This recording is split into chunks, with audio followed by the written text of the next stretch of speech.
Shut up and sit down.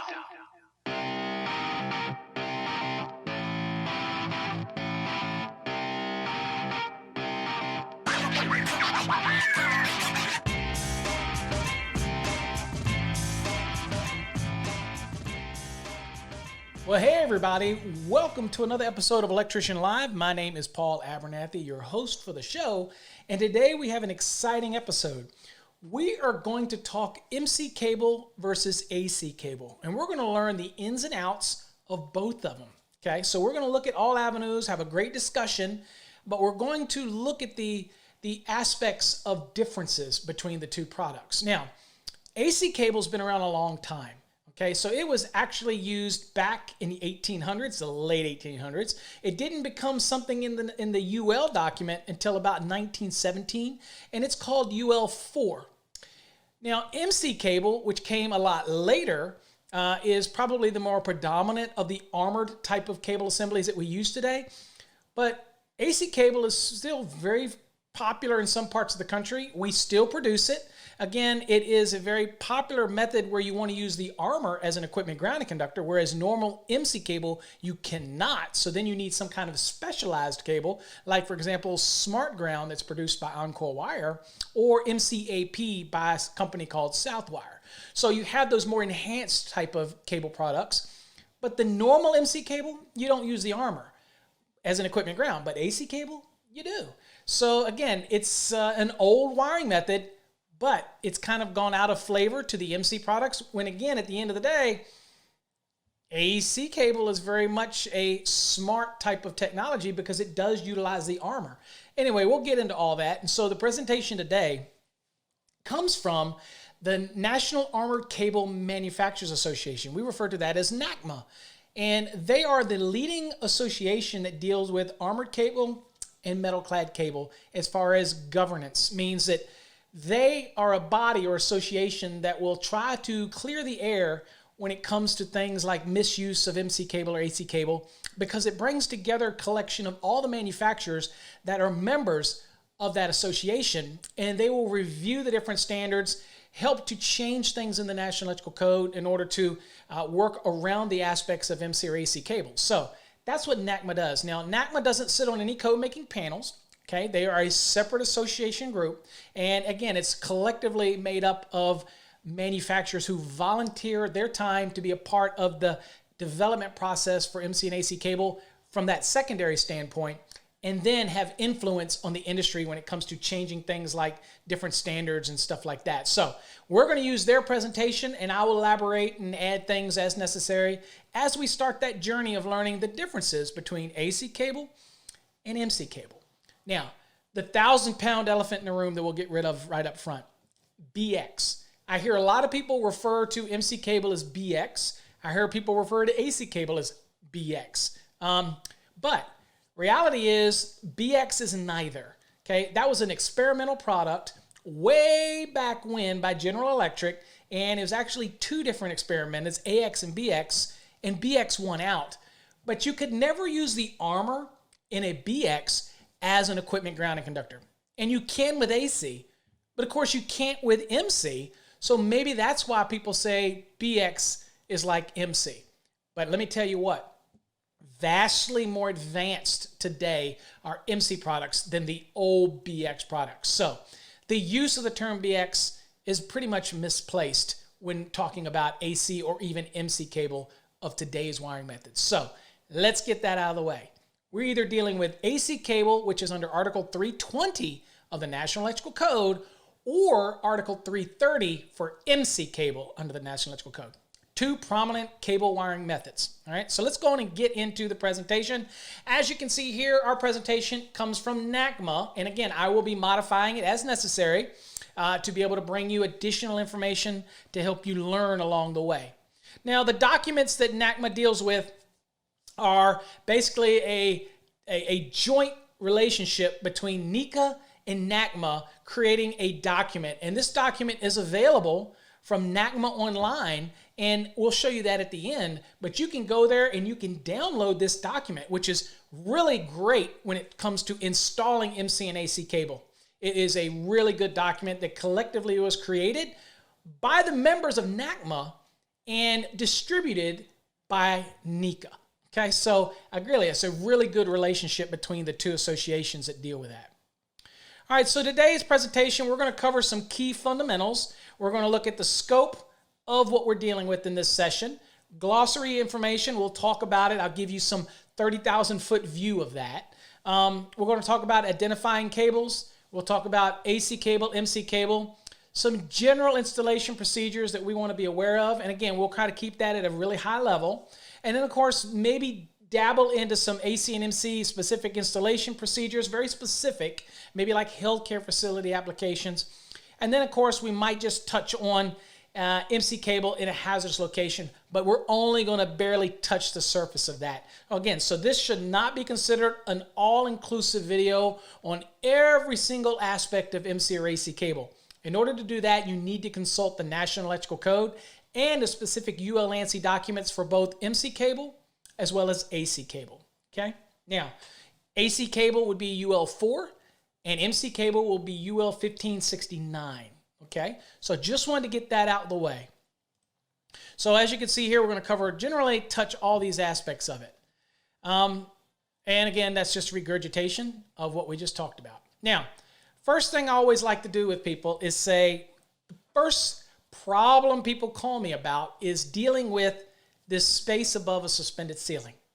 Whether or not this space can have MC or AC cable in it or not, or can I have PVC jacketed MC in this location? Well, as you see here in the picture, this space above a suspended ceiling could be either considered just normal space, and it could be considered environmental airspace, which acts like a plenum. Okay, I like to say a pseudo plenum.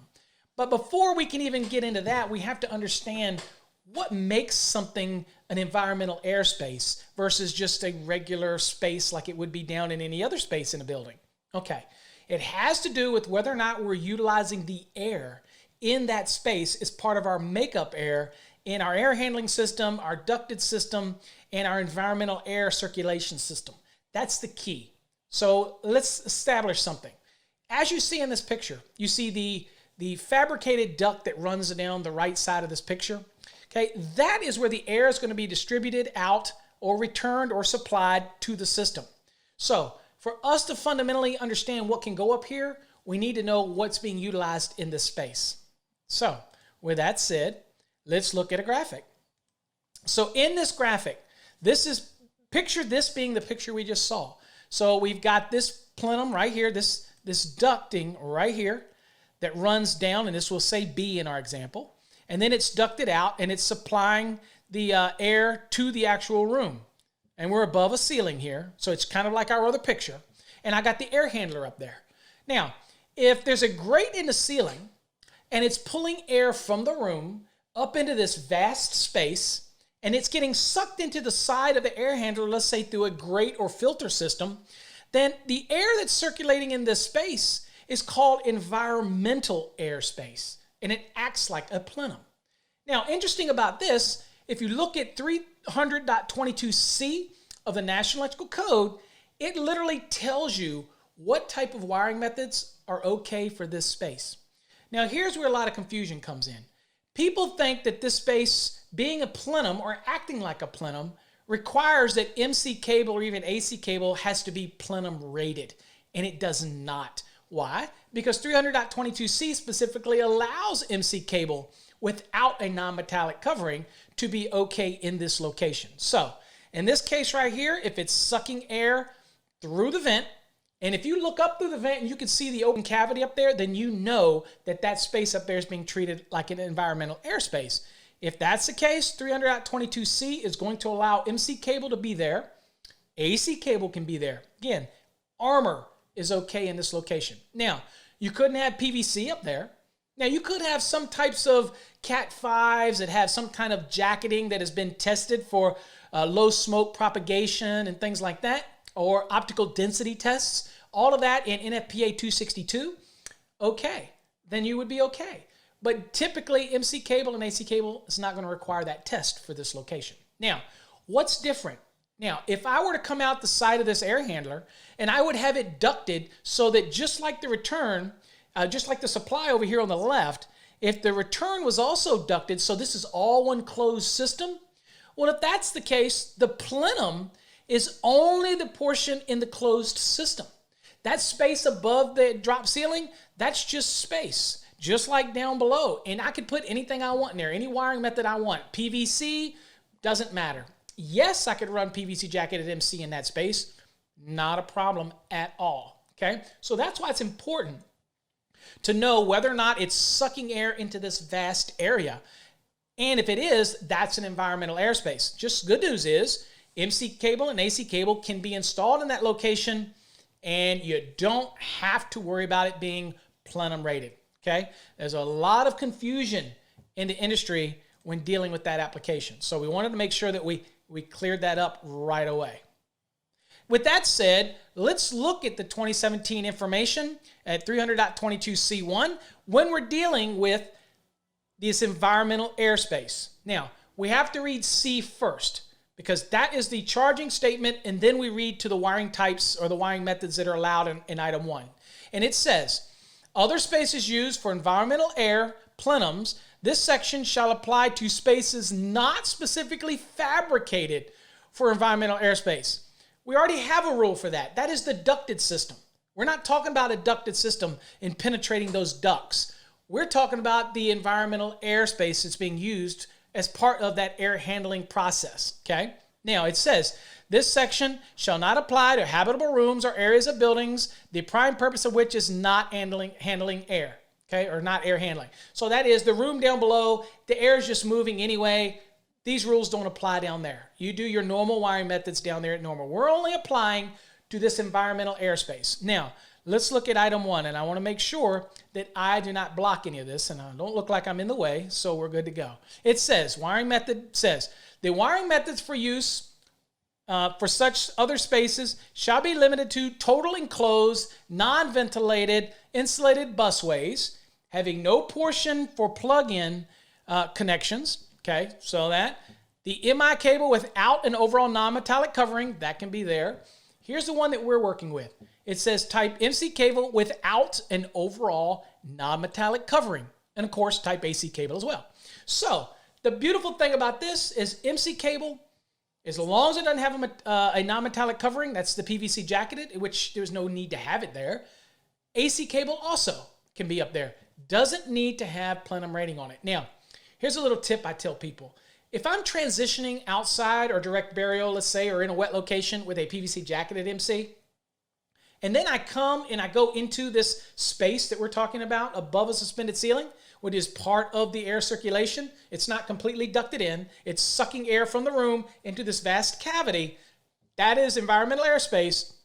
I can't have PVC material in there. Okay, well, the good news is if I have that PVC jacketed MC in there because I'm traveling through this space in order to get to another wet location, I could strip off the PVC material so that it's just MC in that location and then leave the PVC on it to migrate on to the other wet location. The wet location is only specific to where the cable is being installed. You know what I'm saying? So again, that's another option for you. But here I just wanted to make it really clear that you do not have to have plenum rated MC or AC to be in this location. Now, what about those fabricated ducts we just mentioned? And again, you saw in the original picture, that would be that metal or fiberboard type of duct or flex duct that in our graphic went over to the supply vent, okay? Let's read about that because those are fabricated ducts. And it says, typical 300.22b of the NEC says, yes to smooth and corrugated MC, they could penetrate fabricated ducts, but no to interlocked MC. Okay, so that tells us we have 3 different types of MC. Okay? We have interlocked, we have smooth, and we have what's called corrugated. Okay, 3 different types of MC.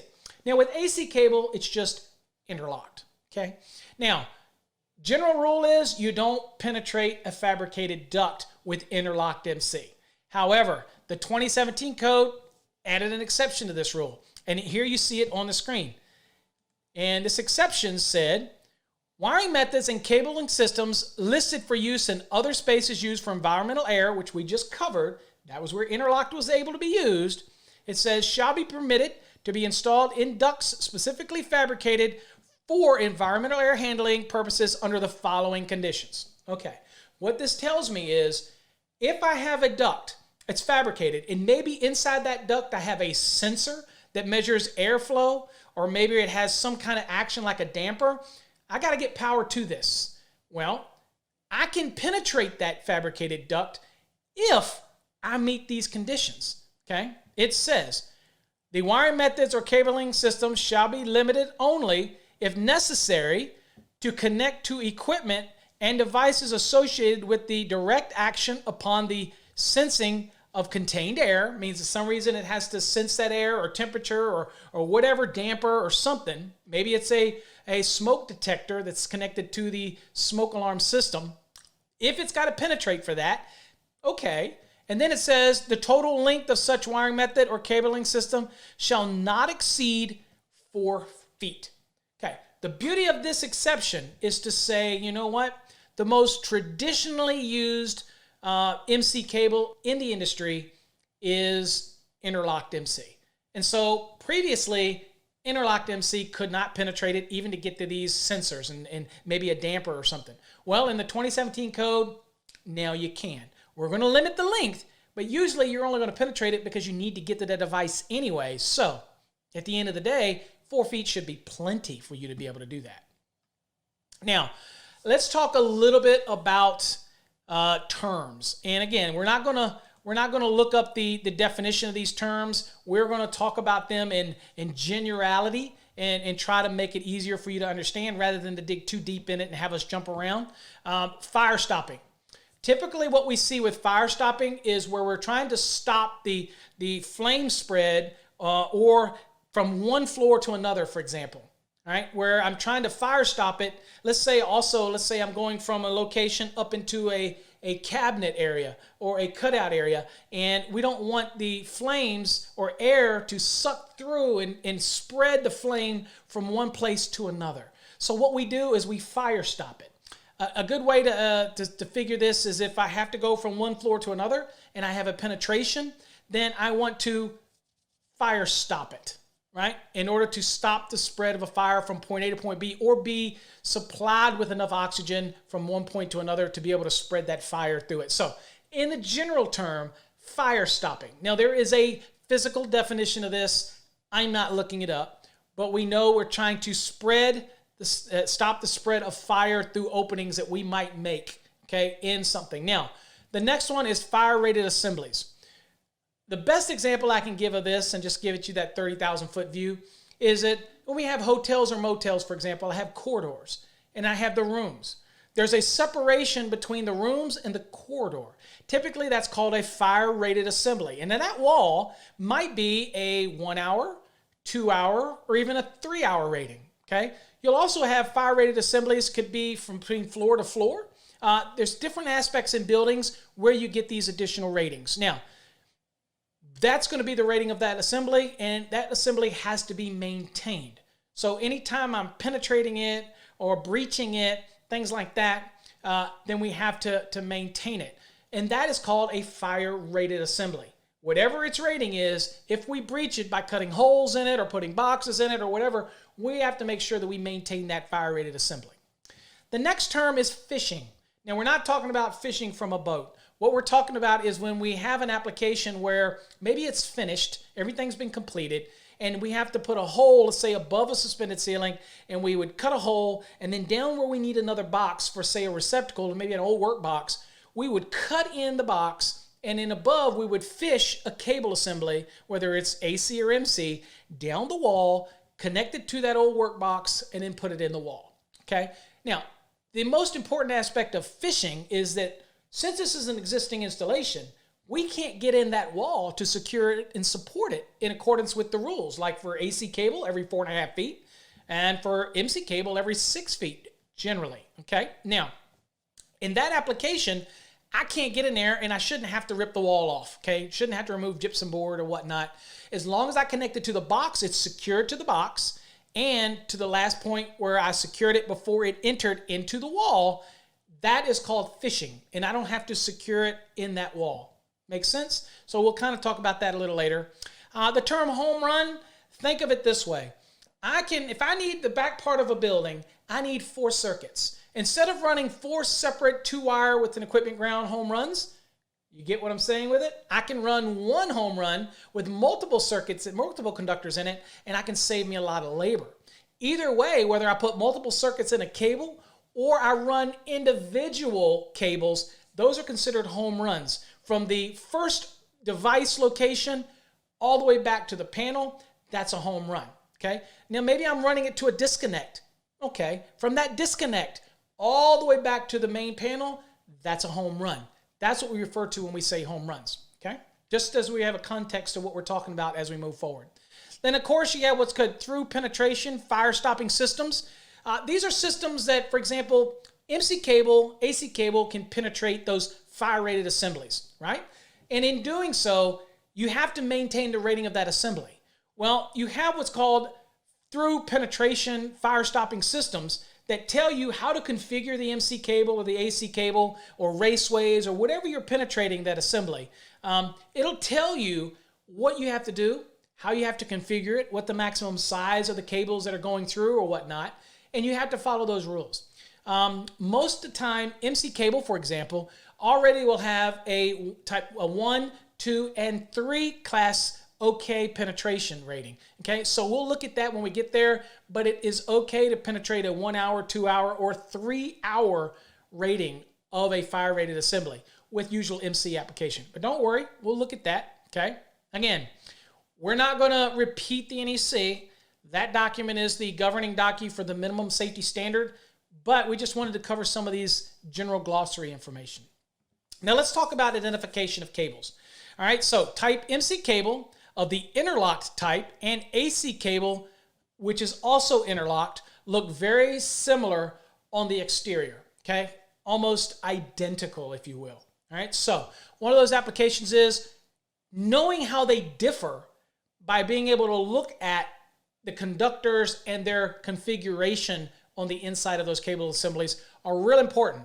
Now, we need to know this because we need to know, one, whether we're using the right fittings. We need to know all of those aspects of it. And we need to know there are limitations to AC cable versus MC cable. So we want to understand those limitations. Now, it's important that proper cable be selected for the installation where specific construction features or performance requirements are desired or that are required by the National Electrical Code. As you see here, specific use permitted and not permitted are identified in the following sections of this standard.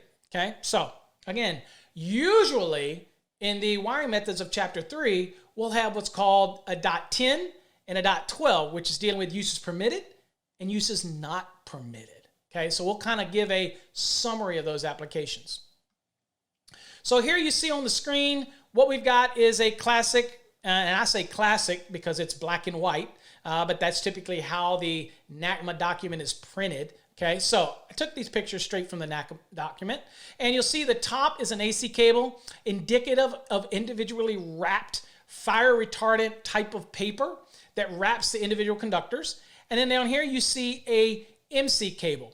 One of the things that you'll notice right off the bat is that the MC cable, this one has a polymeric binder. But again, MC cable doesn't have to have a polymeric binder. It could have paper binder as well. So again, the significance here with me is you notice that in the AC cable, there is no equipment grounding conductor. Whereas in traditional MC cable, you have an equipment grounding conductor. Now, it could be bare or it could be insulated. Most manufacturers, not all manufacturers, but most manufacturers are going to use an insulated equipment grounding conductor for their circuit size MC cables. Now, when they get up to the feeder sizes, that's usually when they'll transition over to a bare equipment grounding conductor. UL 1569 permits either or. So it's important to know that that's usually a manufacturer decision. Now, where that can play a big difference is in healthcare facilities, where if you're going into what's called a patient care space, then that application would be required to be an insulated copper equipment grounding conductor. Okay? Just important things to remember. Now, since the people watching this video might cover a lot of code references. In other words, you might be on the 2014, 2017, you might even be on the 2020 code. So some of the terminologies we're using here might be very dated because this is a direct extract from the NACMA document, which hasn't been totally updated yet. Okay, so just keep that in mind, and I will point that out when necessary. All right, so in this case, we have the grounding/bonding conductor right here, and we'll talk about that in more detail in a minute, but it runs intimately all the way through the armor, and it makes connection with every convolution, every spiral of that AC cable. Why is that important? Because if you didn't have this connection, then it would be just like MC cable for one, and I'll tell you the difference. If you didn't have this grounding/bonding conductor, then if there was a ground fault to this armor, then the spiral effect of that current trying to travel back to the source in order to clear a breaker would create what's called a choke. And it would choke it out, and there's a chance that the amount of current that's generated at the fault condition onto this armor might not get high enough to clear an overcurrent device. So by putting that conductor in there, it makes intimate contact. It literally causes that current to jump the convolution and treat it as a more effective low impedance ground fault current path, and that's what's going to allow an overcurrent device to clear. Now, BX didn't have that ability. Okay? Now, as it started progressing, again, it was never evaluated regardless of what they put in there, so the armor was never evaluated as an effective ground fault current path, a low impedance ground fault current path.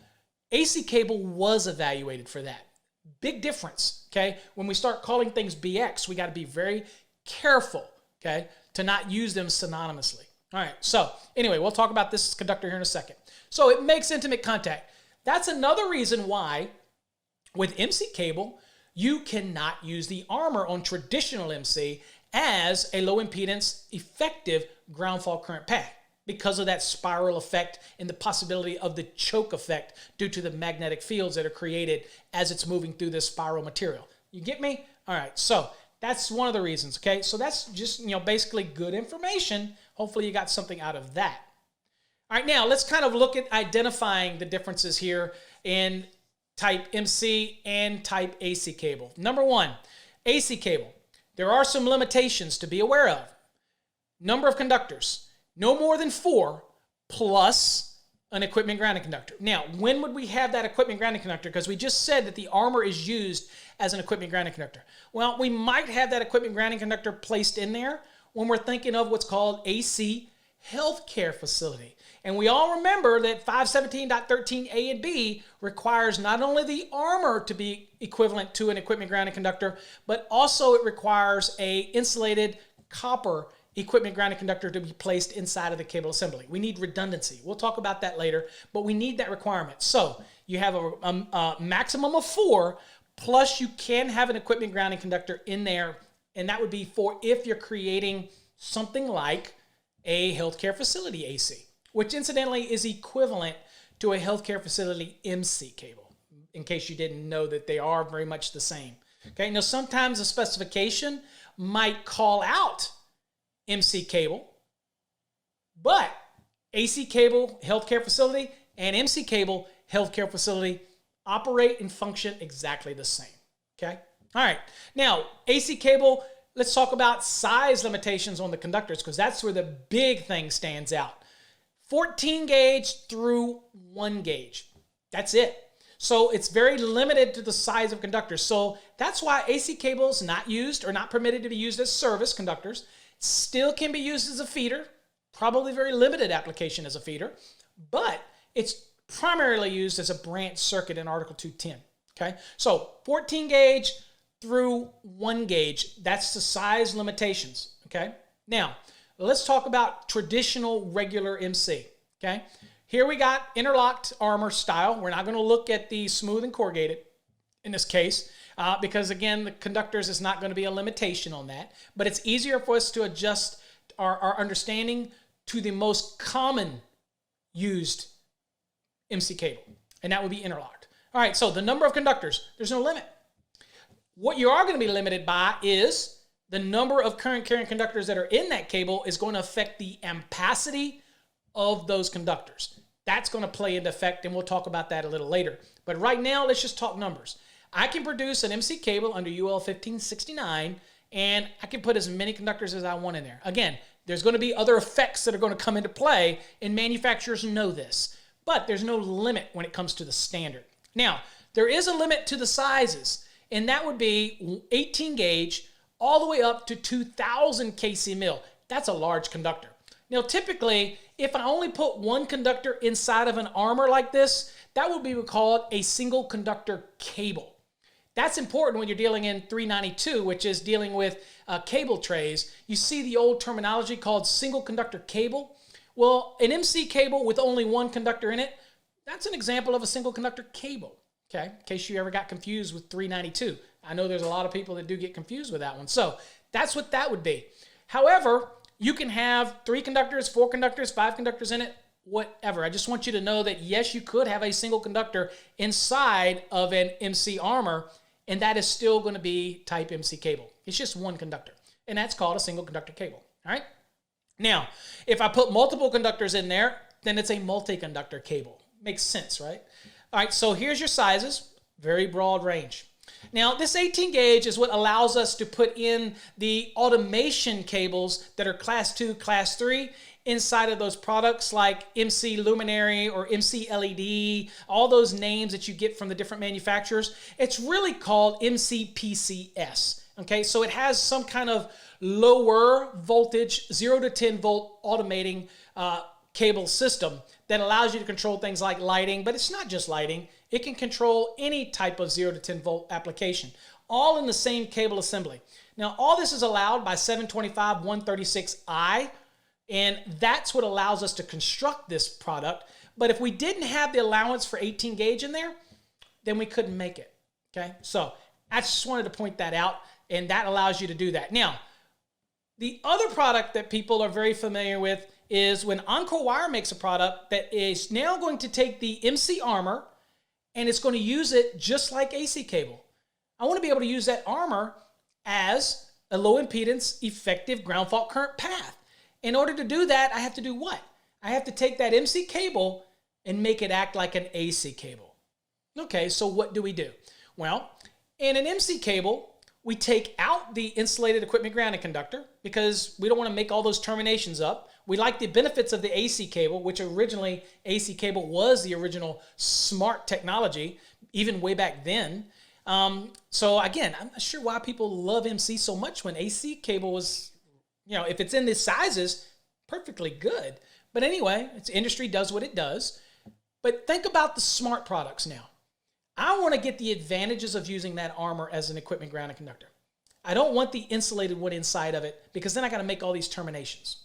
Okay, so you remove it out. But inside of that MC cable, we now have to add an aluminum grounding / bonding conductor. Now, 10 gauge and smaller, we're going to have a 10 gauge equipment grounding conductor in it. A 10 gauge grounding / bonding conductor in it. Okay, no insulation on it, just aluminum, and it makes intimate contact with all of the convolutions, just like the AC cables did. All right, and we do that.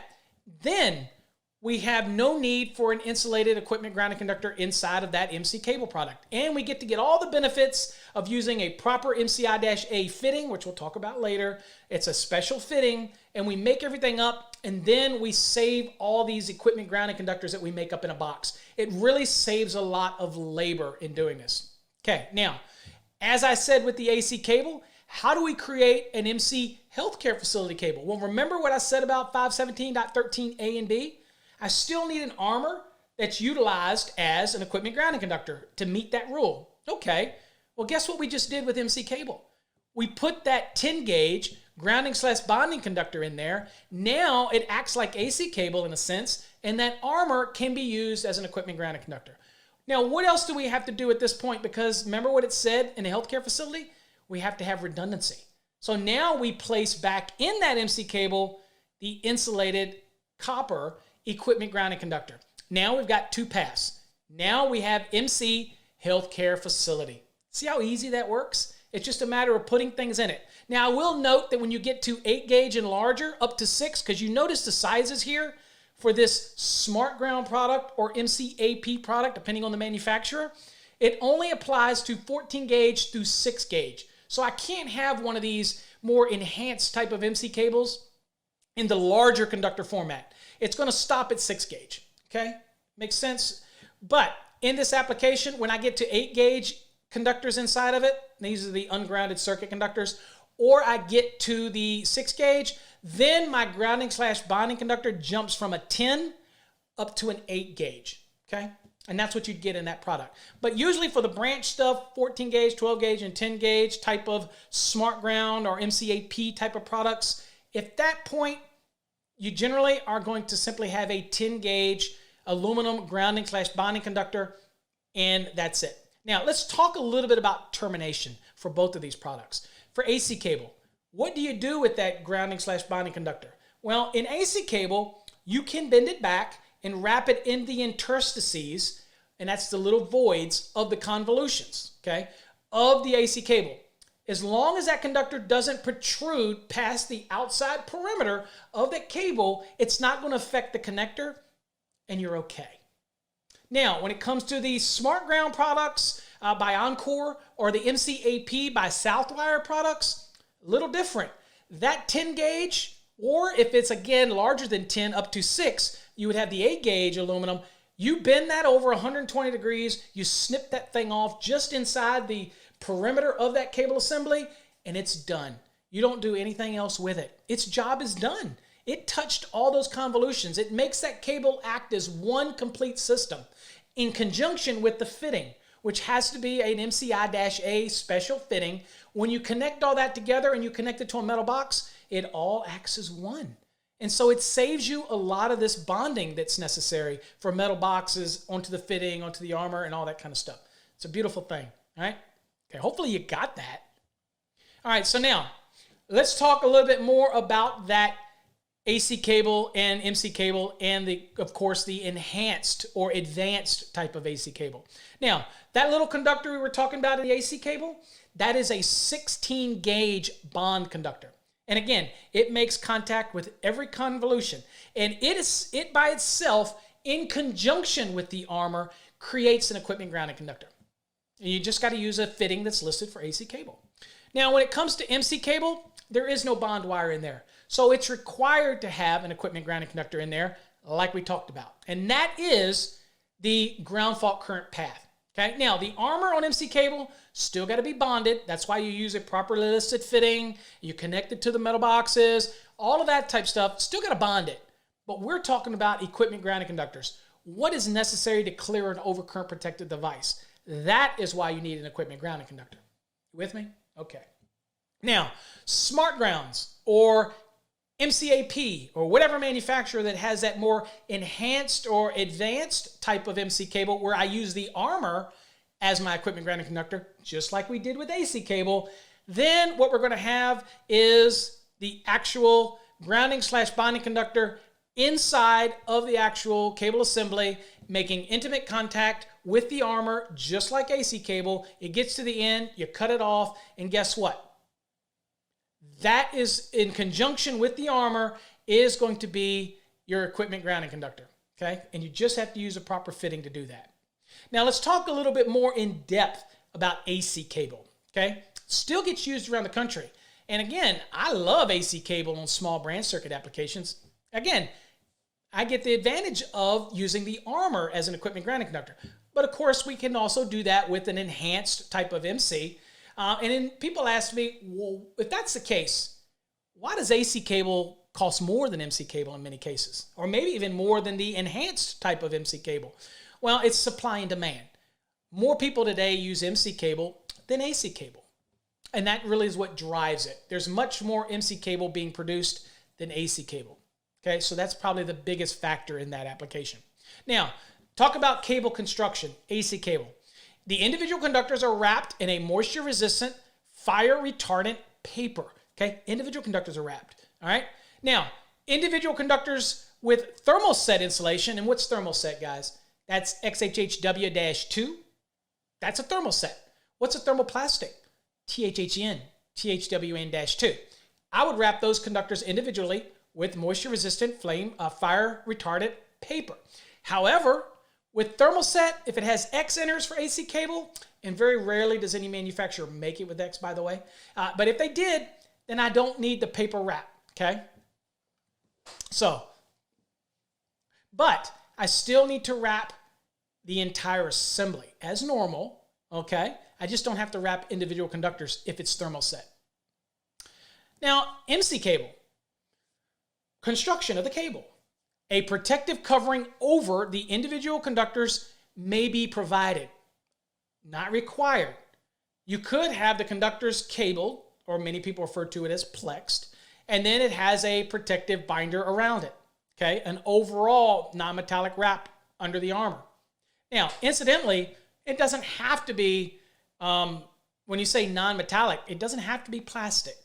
It can be paper, even for MC products. I hope you knew that, because some of the products that deal with those more enhanced products, and even more enhanced healthcare facility products, utilize paper in their construction rather than maybe a polymeric material. And the standard allows for it, okay? So, some manufacturers will actually put a protective coating. Instead of wrapping it around the assembly, they'll actually put that additional coating. We're not talking about the nylon over the conductor, an additional polymeric extrusion over it, and that is their protective covering. So some manufacturers even do it that way with their MC cable. Many ways to do this protective membranes. Okay, now, the enhanced product, what we refer to as MCI-A type products, think of the A as advanced. That's where we're using that armor as an equipment grounding conductor, just like an AC cable, but of course we're talking MC now. It says the protective covering over the individual insulated or jacketed conductors may be provided, and so some people actually do add a protective covering over the insulated conductors, okay? And it says conductors assembly may have overall non-metallic wrap under the armor, okay? So they might have an overall assembly over it rather than individually wrapping conductors. Again, depends on their choice of construction type. Now, when we're talking about AC cable and MC cable, look at this screen.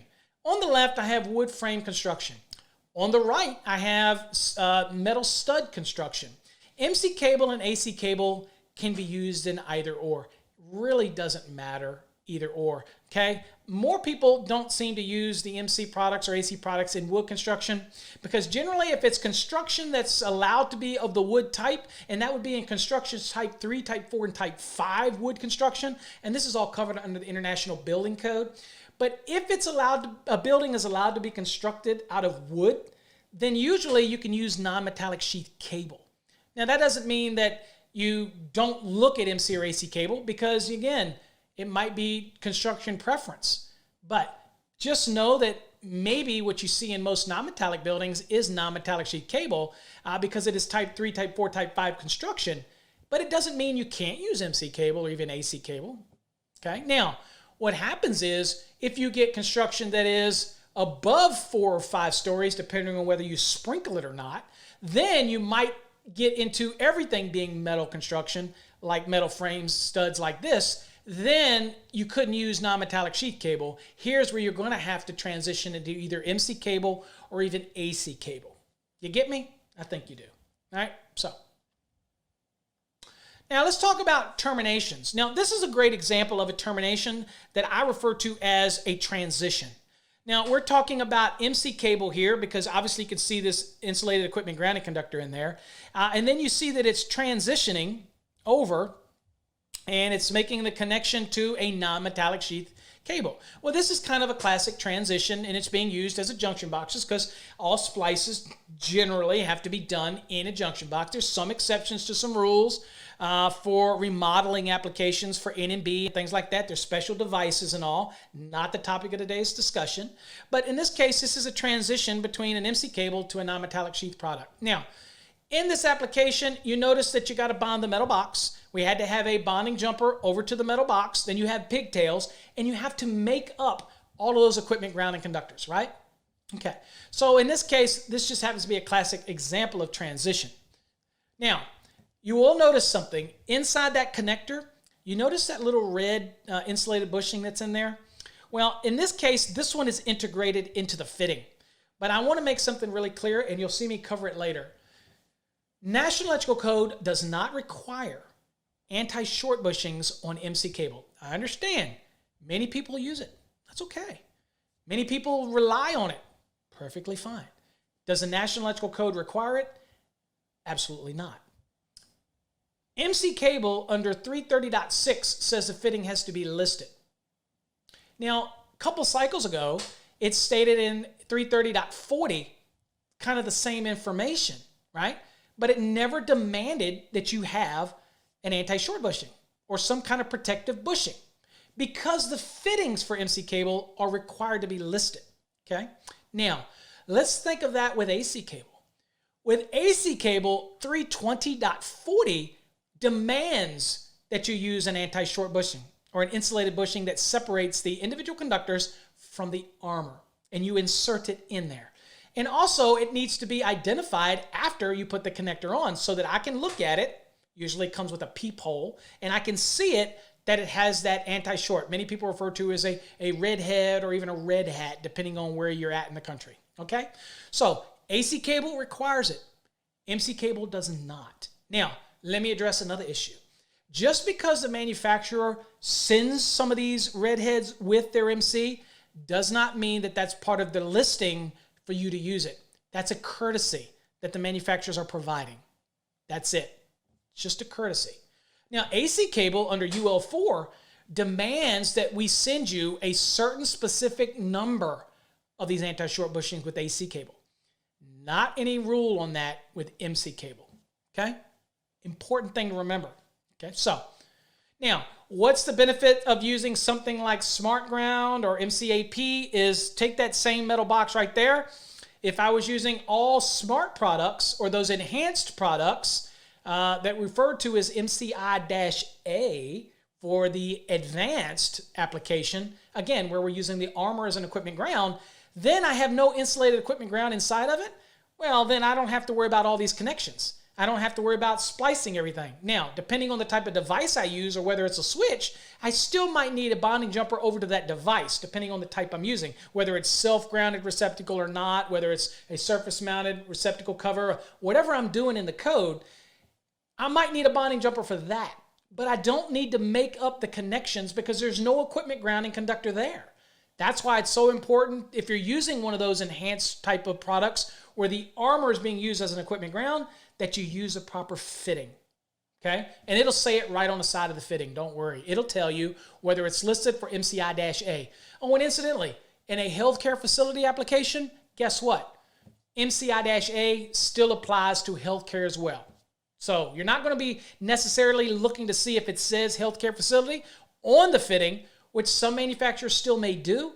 As long as it says MCI-A on it, you're good to go, okay? All right, now, here's a good example of some pictorial graphics of MC and AC cable. Notice the AC cable up here, got the paper wrap. Notice that the anti-short bushing has been placed in here.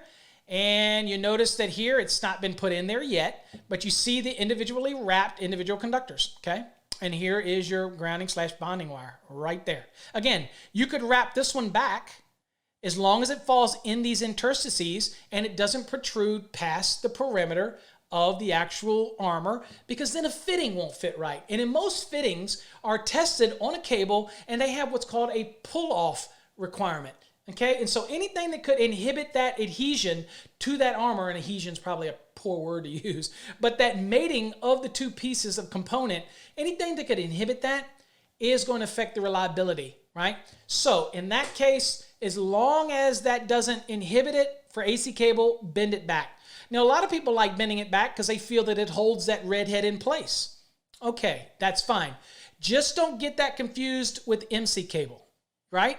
So in these products here, you see the regular MC cable at the bottom, and then up here you see a product that has a smart application to it. So it has an aluminum conductor, and this would not be bent back along the armor. You would bend it back 120 degrees, snip it off, it's done. You're going to use a specific fitting called an MCI-A, and now I could use the armor as an equipment grounding conductor.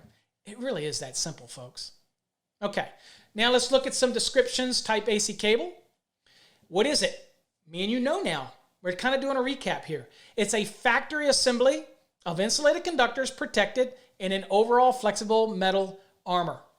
That's what AC cable is. Now, can it be steel or aluminum? Well, yes, it could be either or. Now, most of the stuff we buy today is probably aluminum, but it can be steel or aluminum sheathing. Not a problem. Now, there's a significance between steel and aluminum in the sense that when you get to the connectors, you got to be very careful, and we'll cover that in a second. Now, armor cable having an aluminum sheathing is suitable for use in alternating current circuits only.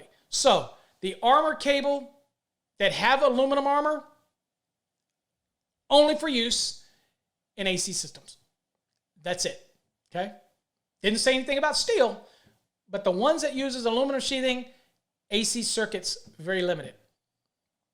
Now, permitted to have 2 to 4 conductors in sizes 14 through 1 AWG with or without an equipment grounded conductor. So, up to 4 conductors, and I'm good to go. Or I could install an equipment grounded conductor in there, most notably if I'm trying to achieve something, for example, like a healthcare facility AC cable, or maybe I'm trying to do something like potentially an isolated ground application where I need a separate equipment grounded conductor, okay? Or a redundant one, if you will, because the armor with AC cable is used as an equipment grounded conductor. Now, all conductors with thermoplastic insulated conductors have an individual moisture-resistant fiber wrap and are cabled together in the manufacturing process. Remember, thermoplastic. Thermoset, which would be like an XHHW-2, which is a cross-linked polyethylene blend, that does not require the individual conductors to be wrapped in that moisture-resistant fiber material. Now, typical branch circuits every day, and what you're probably going to buy off the shelf is going to be with THH conductors inside. Now, we refer to this by the acronym ACTHH. The AC is the armored cable, the T means thermoplastic, and the 2 H's mean 90 degree, okay? And that is a 90 degree rated insulated conductor inside of this product. Of course, that's what THHN means as well. Now, AC cable is a dry location only product, not for use in a wet location, and certainly also not used in a damp location, okay? Dry applications only. Now, here you can again see the construction of it here, and you see here one. Now, here's some other interesting things that I'll throw out to you. Notice that the top one has green on it, and this can come in many different flavors. It could have green labels. It could have green like this. It could be the whole armor itself is green. None of that is required for a healthcare facility application. It is not required to be green. NFPA 99 does not have a rule that says that the armor on an MC product that's used, or even an AC product that's used in a healthcare facility, has to be green. A lot of people seem to be confused by that. There's absolutely nothing in our code or in NFPA 99, which is a healthcare code, nothing requires it to be green, although the industry has kind of accepted that. It's not a requirement, but they've kind of come accustomed to it. Some manufacturers put labels, which are easily removed, and they are neat because you can identify everything that's in that cable without having to learn any color scheme. But some people use a color scheme, and you can tell what's in there that way. But again, green is not a requirement of any standard. Now, that bare 16 gauge aluminum bonding strip is inside and in intimate contact, again, with every convolution. You can choose to cut it off at the end, or since it's only 16 gauge, you can bend it back if you want. It just has to make sure that it stays in that little groove of the interstices. That's important. It can't inhibit the fitting.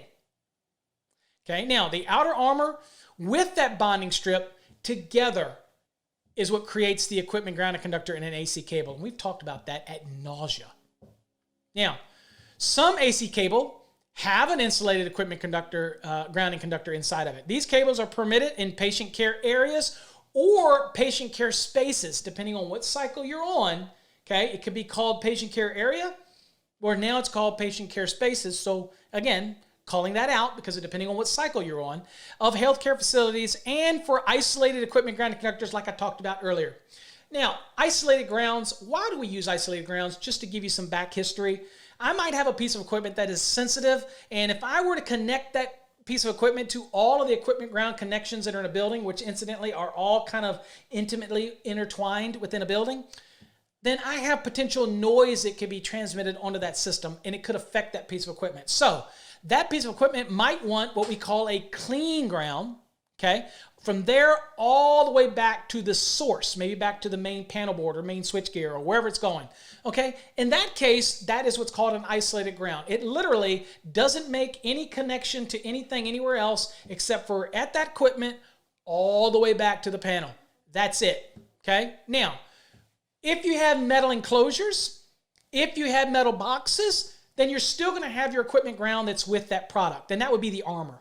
This isolated ground is specifically used for that piece of equipment, and it'll have a termination that's designed for it, okay? Or you might have an isolated ground receptacle, whereas you bond the metal box to the equipment ground that's inherent to the cable, which like the AC cable is the armor, and then you have that separate isolated ground that will go to the device, and that device is designed as an isolated receptacle, okay? A little deeper than we want to go, but that's kind of the concept, all right? Now, when we're looking at uses permitted, okay, and this will be the .10 section of 320 in the National Electrical Code, it says, can I use this, again, where it's not subject to physical damage? No, it can't take being beat, okay? It's not like it's a rigid conduit or anything, all right? So it can be exposed and it can be in exposed or concealed work. So concealed in the walls, it can be exposed, again, as long as it's at a location where it's judged not subject to physical damage, okay? And I'll let you and the HJ work about that. It can be also above a suspended ceiling, which is obviously accessible, okay? And when you remove tiles, it is very much exposed. So in those kind of applications, AC cable's fine. Now, what about with or without an insulated equipment grounding conductor? Remember, normal AC doesn't need an insulated equipment grounding conductor. You're using the armor. So obviously it can be used in both of those conditions, exposed or concealed, as itself, just as an AC cable. Now, if I put an insulated equipment ground in there for maybe an isolated ground or healthcare facility application, can it be in exposed or concealed work? Absolutely. Not a problem here either. Just remember, if a location is subject to physical damage, then you'll have to protect it from physical damage. So then that brings the next question. Can I put AC cable inside of a raceway? Absolutely. If you're doing it to protect it from physical damage, of course. What's the problem? Not a problem at all. Now, next, what about special occupancy applications? All right, so just kind of look at this one, and we won't cover them all, but we'll look at this one. So in a Class 1 Division 2 area, if the actual MC cable, or in this case AC cable, I believe this is AC cable, right? Yes. If it's being used for non-incentive field wiring, then you're okay. With or without an insulated equipment ground, perfectly fine. So again, this is only for use in non-incentive field wiring. Layman's terms for that is this type of wiring doesn't have the ability with the system that it's connecting to have enough energy that can cause any type of ignition of the volatile gases or fumes that are in that location, okay? It's non-incentive wiring system. It's simply not enough energy in the system that could cause a problem. Then that's the only real reason it can allow this in a Class 1 Division 2 area. You with me? All right. Now, not permitted for AC cable. I can't use it as service entrance conductors. I cannot use it where subject to physical damage unless, again, it's protected by a conduit or tubing. That tells me right there that I can put it in EMT. I can put it in rigid, intermediate. Heck, I can even protect it in Schedule 80 PVC because that is protecting it from physical damage. Now, I can't use it in a wet or damp location. Again, this is a dry location product. I also cannot put it in the air voids of masonry block or tile walls where those walls are subject to excessive moisture or dampness. So you have to look at this masonry blocks and you have those air voids in it. I can't put it down in those air voids, which might be very convenient to run it down there or fish it down there, if you will. But if that wall is in a location where it is subject to excessive moisture, maybe spray downs or outside rain or whatever, or dampness because of where it's located, I can't do it. Okay, so very limited. Just think, Dry location only product, very limited. Now, where it's exposed to corrosive conditions. Now, remember something. AC cable cannot be PVC jacketed. There's no provision in that standard for that. So, if it's near a corrosive condition, I can't do that. Now, why would that be critical for AC cable anyway? Because we're using that armor as an effective low impedance ground fault current path. The last thing I want to do is have some type of corrosive agent tearing up my conductive path, because I need that to help clear an overcurrent device. Okay, can't do it. All right. Now, we have some provisions for this with MC, but not AC.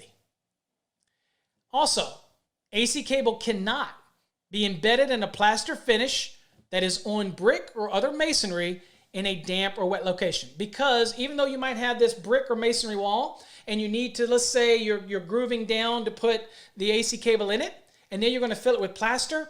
Plaster is going to absorb the moisture. You've got the brick or masonry behind it. Again, that's also in a damp or wet location. All of this is going to retain moisture. And again, you have the same potential issue as we have with the air void application within masonry blocks. Okay, so you just can't do it. All right, now, let's talk penetration 1479. Now, this is an example where they were penetrating something like maybe a fire-rated assembly. And we have to maintain the rating of that assembly, right? So, if I'm going to penetrate through it, I have to put that assembly back to its rating. There's many ways to do it. You have UL standards, you have Hilti standards. All of these type of things can bring that assembly back to its rating. You also have fire stopping applications where you put things like a caulk or some dope material or some kind of paste that will help maintain the rating of that situation, whether the rating was fire stopping rating or fire penetration rating. Okay, so MC cable or AC cable is okay to penetrate those assemblies. Just remember, when you're looking at the manufacturer's cut sheets or their product data sheets, they will tell you on there if it's been evaluated for 1 hour, 2 hour, or 3 hour rated penetration. Okay, and most are, by the way. All right, so fire stopping. This is an example of a Hilti fire stopping detail, which might be on a set of drawings like a blueprint or something like that, or some kind of construction documents that are submitted. Okay, and this is going to tell you as far as how I can penetrate that assembly. In this case, you see it's talking about a 1 hour, 2 hour penetration. So how do I maintain that? Well, you have things like annular space. We have things like the openings around the perimeter of the actual penetrated material, whether it's a raceway or an MC cables or what it might be, or AC cables. Okay, so you have to follow these rules. And as you can see here, oops, sorry about that. You can see that there are different rules that you have to follow. In order for you to be able to penetrate, you have to be able to do it in accordance with this detail. And a Hilti is just one manufacturer. UL is another one. So there are other different types of manufacturers that have these details. Okay. Now let's talk about connectors for AC cable. And a lot of this stuff is going to be redundant for MC cable. So we'll try to move quickly through the MC stuff again, okay, so you kind of understand it. Now, AC cable. Fittings for connecting type AC cable are required to be marked as suitable for such use. Obviously marked use for AC cable, okay, no brainer. Now, where do we put this on them? Usually you put it on the smallest container, okay, or on the connector itself. So it might have a little mark that says AC. It might even say AC only. Or it might say MCI, MC, or AC. Okay, those type of things on it.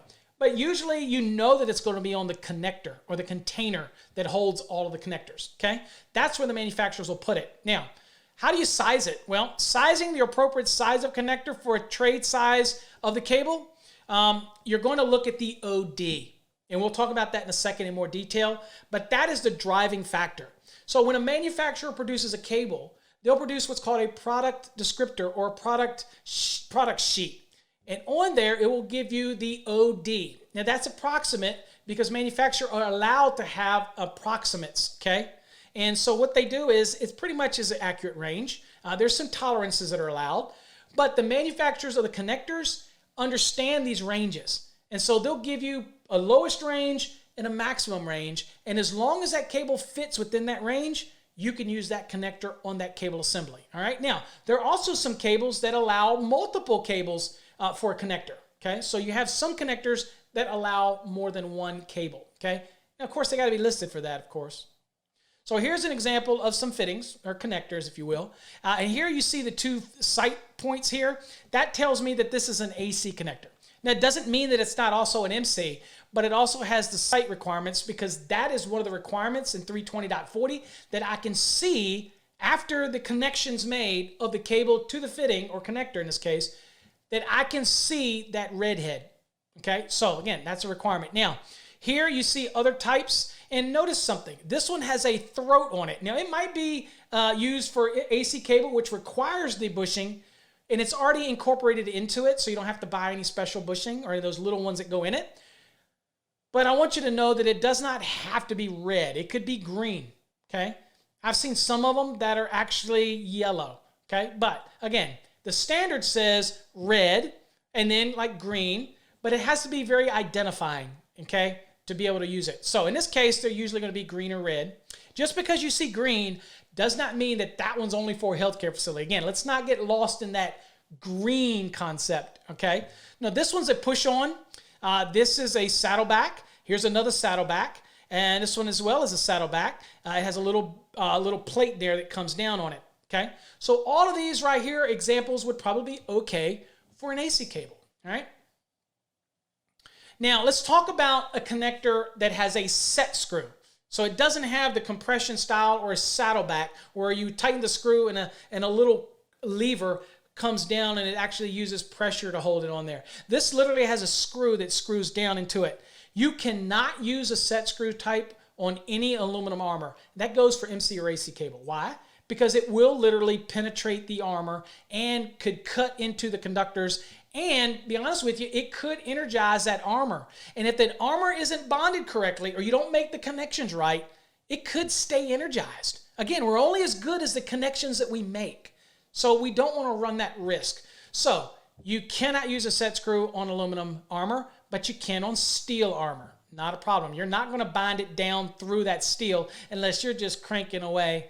And I'll be honest with you, you should know better than that. All right. Now, other connectors. Connectors for type MC cable and power and control tray cables are also suitable for use with AC cables when they're specifically identified on the connector or the carton. So remember what I said? You can usually have a dual rated or even triple rated type of connector that might say good for AC, MCI, MCI-A, and it might even have stamped on there HCF for healthcare facility. At the end of the day, remember, MCI-A is equivalent to a healthcare facility anyway. So again, that's just the extra stuff that they put on there.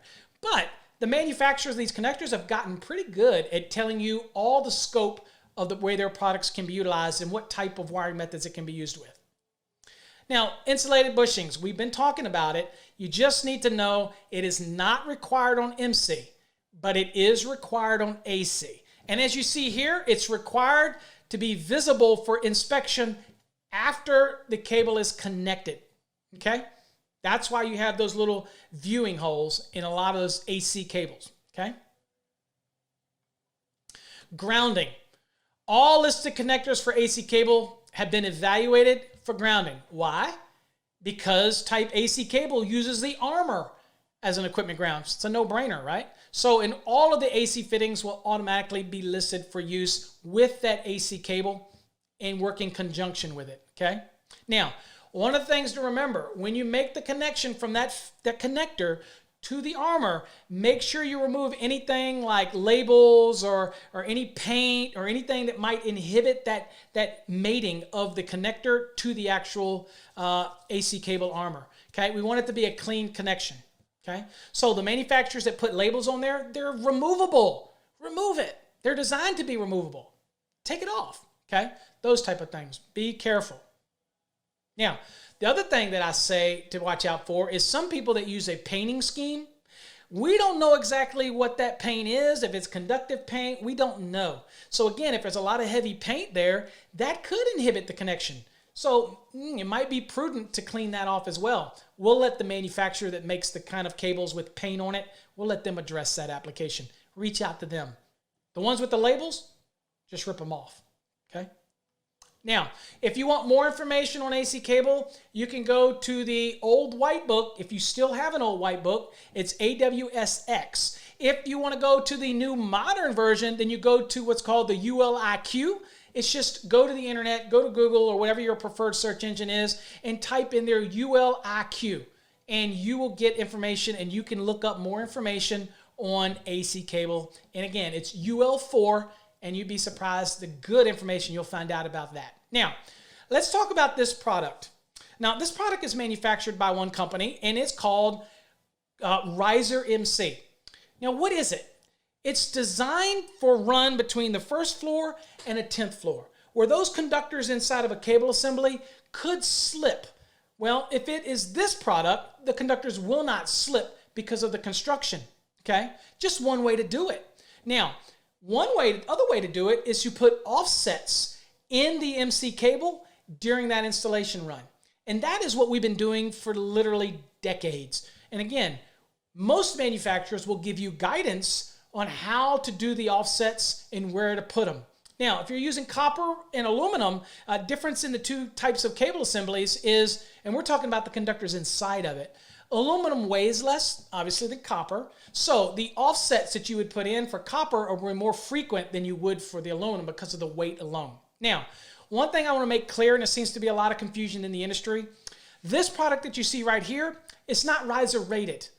Many people think that because you're running from first floor to the 10th floor or first floor to the 50th floor, that it has to be riser rated. If it's inside a riser that's already rated 2 hours or whatnot, then the cable assemblies that go in it don't need to be riser rated because they're inside of a riser rated assembly. You with me? Now, typically, I don't need a riser rating on any cable that's going up and down vertically. Now, if you do want to get riser rating on your cable assembly, then you have to meet UL 1666, and that has a very strict and stringent flame propagation test that has to be met, okay? And, well, meet has to be met. Sounds better, doesn't it? So anyway, read it. It says, test for flame propagation height of electrical and optical fiber cables installed vertically in shafts, okay? So if I have a shaft, and I'm going to go in that shaft, now I have to maintain the rating that would be associated with cables in that shaft. Then I could go to UL 1666 and get that approval, okay? This product does not have that rating. So I just wanted to make it clear because I see a lot of confusion in calling this product riser rated. It's not. It's a good product, but it is a riser product. It's designed to go from the lower floors to the higher floors without having to put any offsets in it. That's the only application for that product. Okay, so let's talk a little bit about metal-clad cables, type MC. Now, what is it?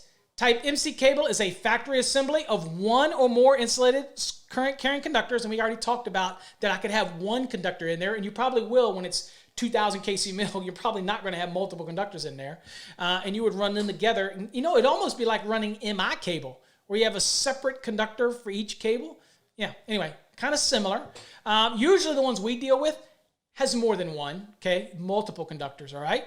And it could have one or more equipment grounding conductors. Again, healthcare facility is going to have, the equipment ground, plus it's going to have the armor being utilized, and it's going to have the secondary one insulated inside, okay? Or I might have an MC with two equipment grounds in there. One is the equipment ground, and one is the isolated ground, and that would be green with a yellow stripe, right? So that's two.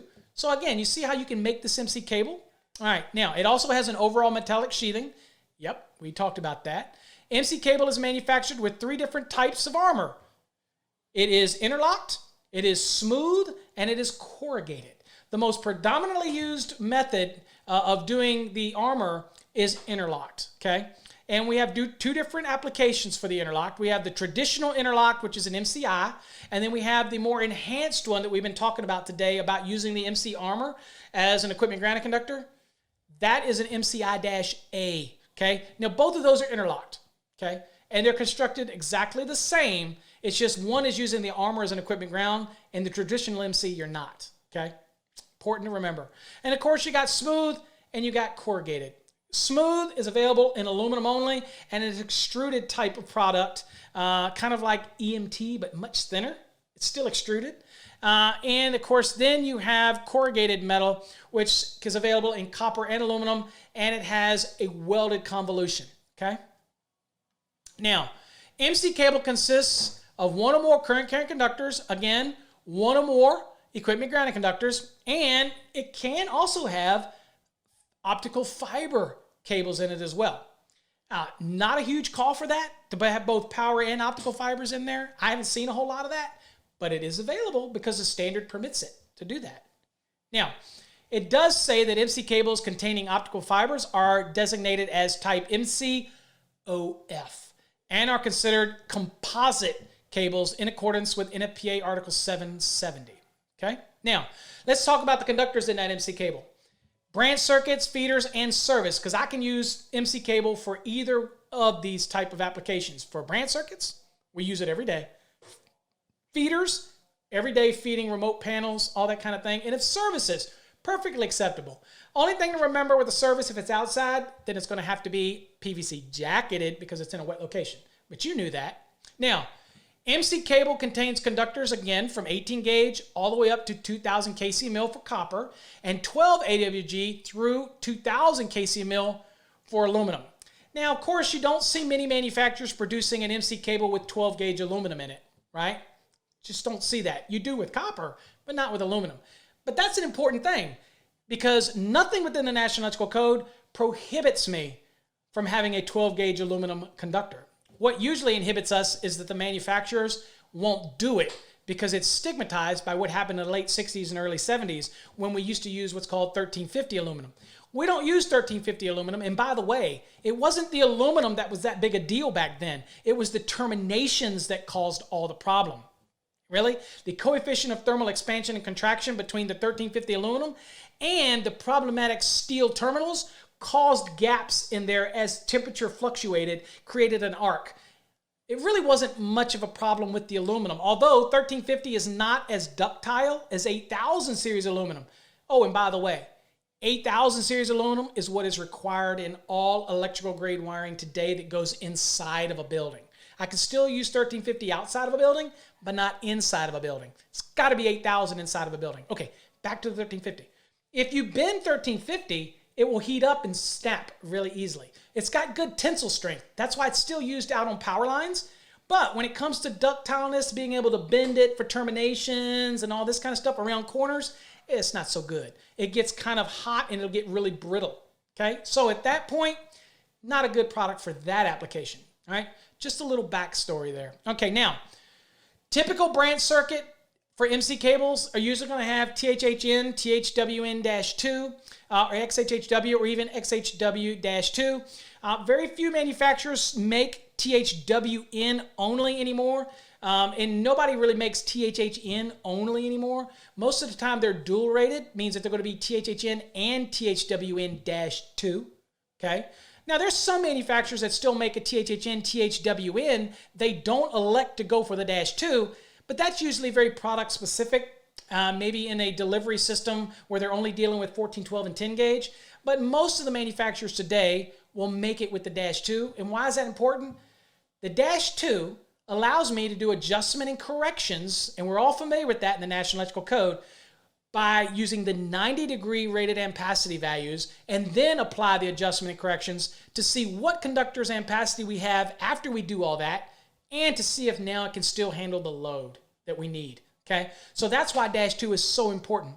And if you haven't ever watched my derating demystified video that's over on our website or over on our youtube.com/MasterNEC page, you really should go watch it. It really teaches you everything you need to know about terminals and limitations and overcurrent devices, and it's great, if I don't say so myself. All right, now, so it either can be these products or it can be, again, XHHW-2. Now, the T stands for thermoplastic.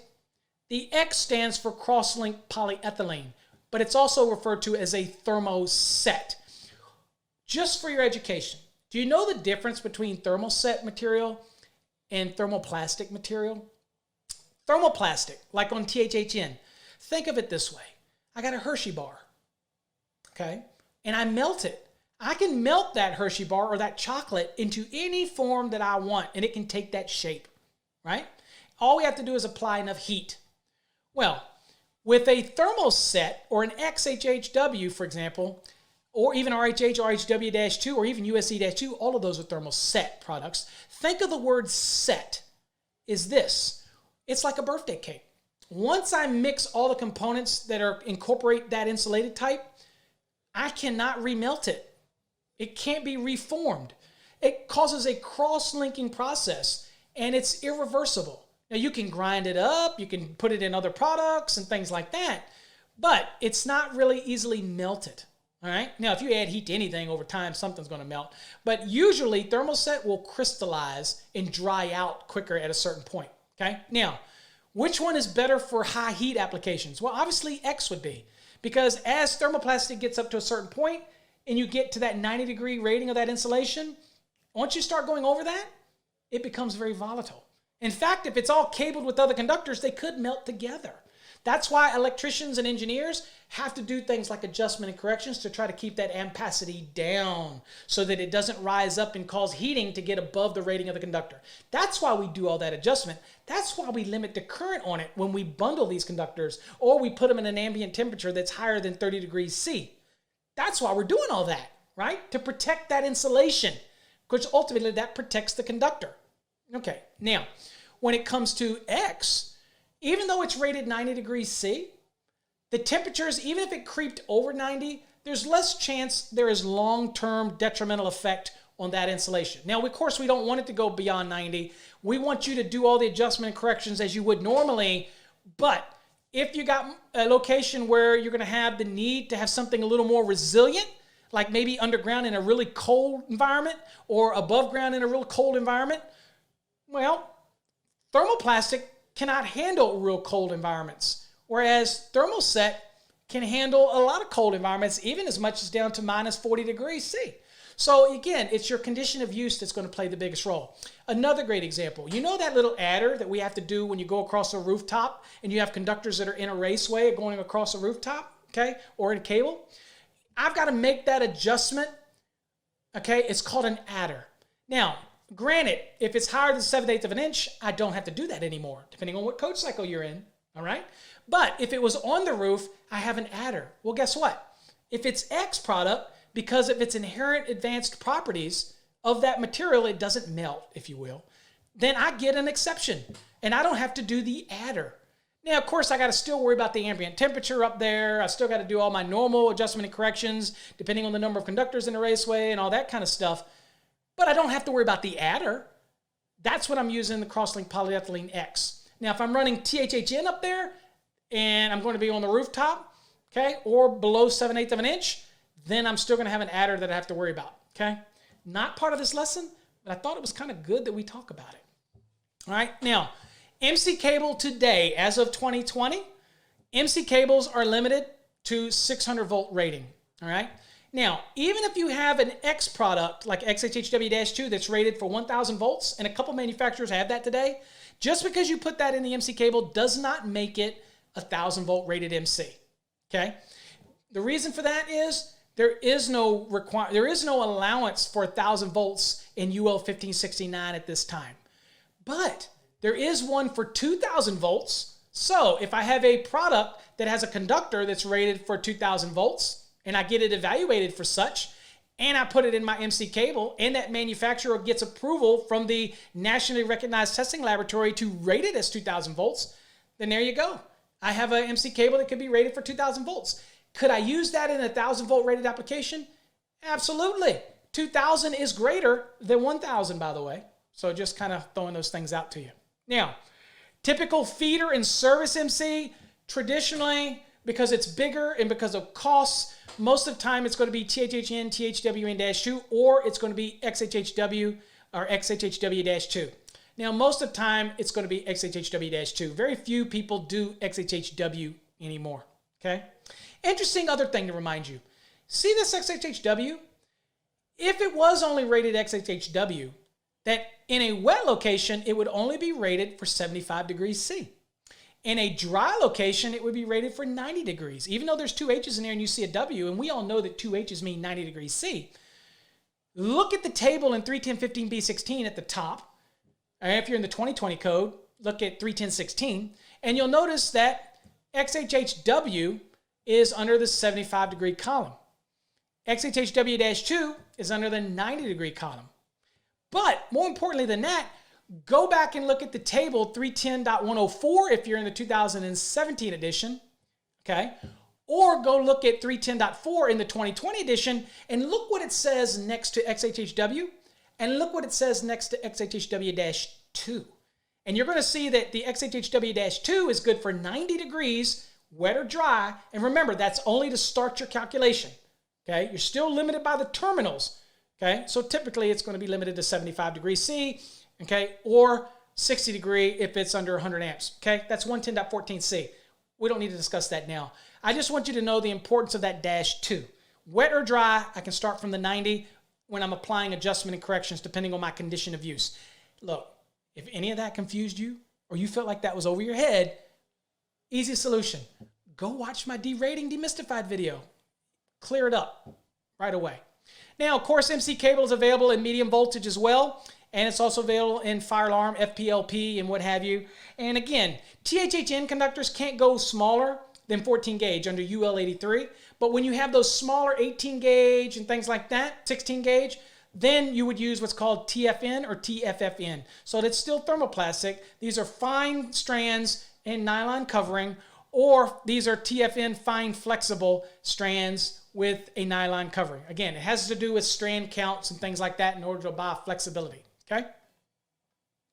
Now, obviously, special constructed MC could be fire alarm, composite that we talked about with optical fiber installation, oversized neutrals.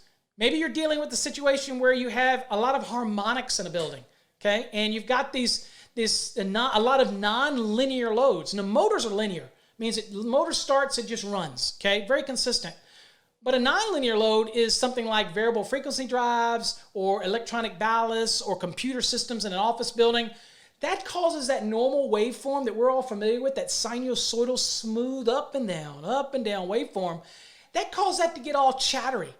And when that happens, that means that the neutral is not going to carry the imbalanced load equally on each one of the phases. It is literally going to be inundated with potential current from each of the phases. And that means that it's going to have potentially the amount of current that's imposed on it higher than it normally would if you have that nice sinusoidal wave, okay? Here's another way of thinking about it.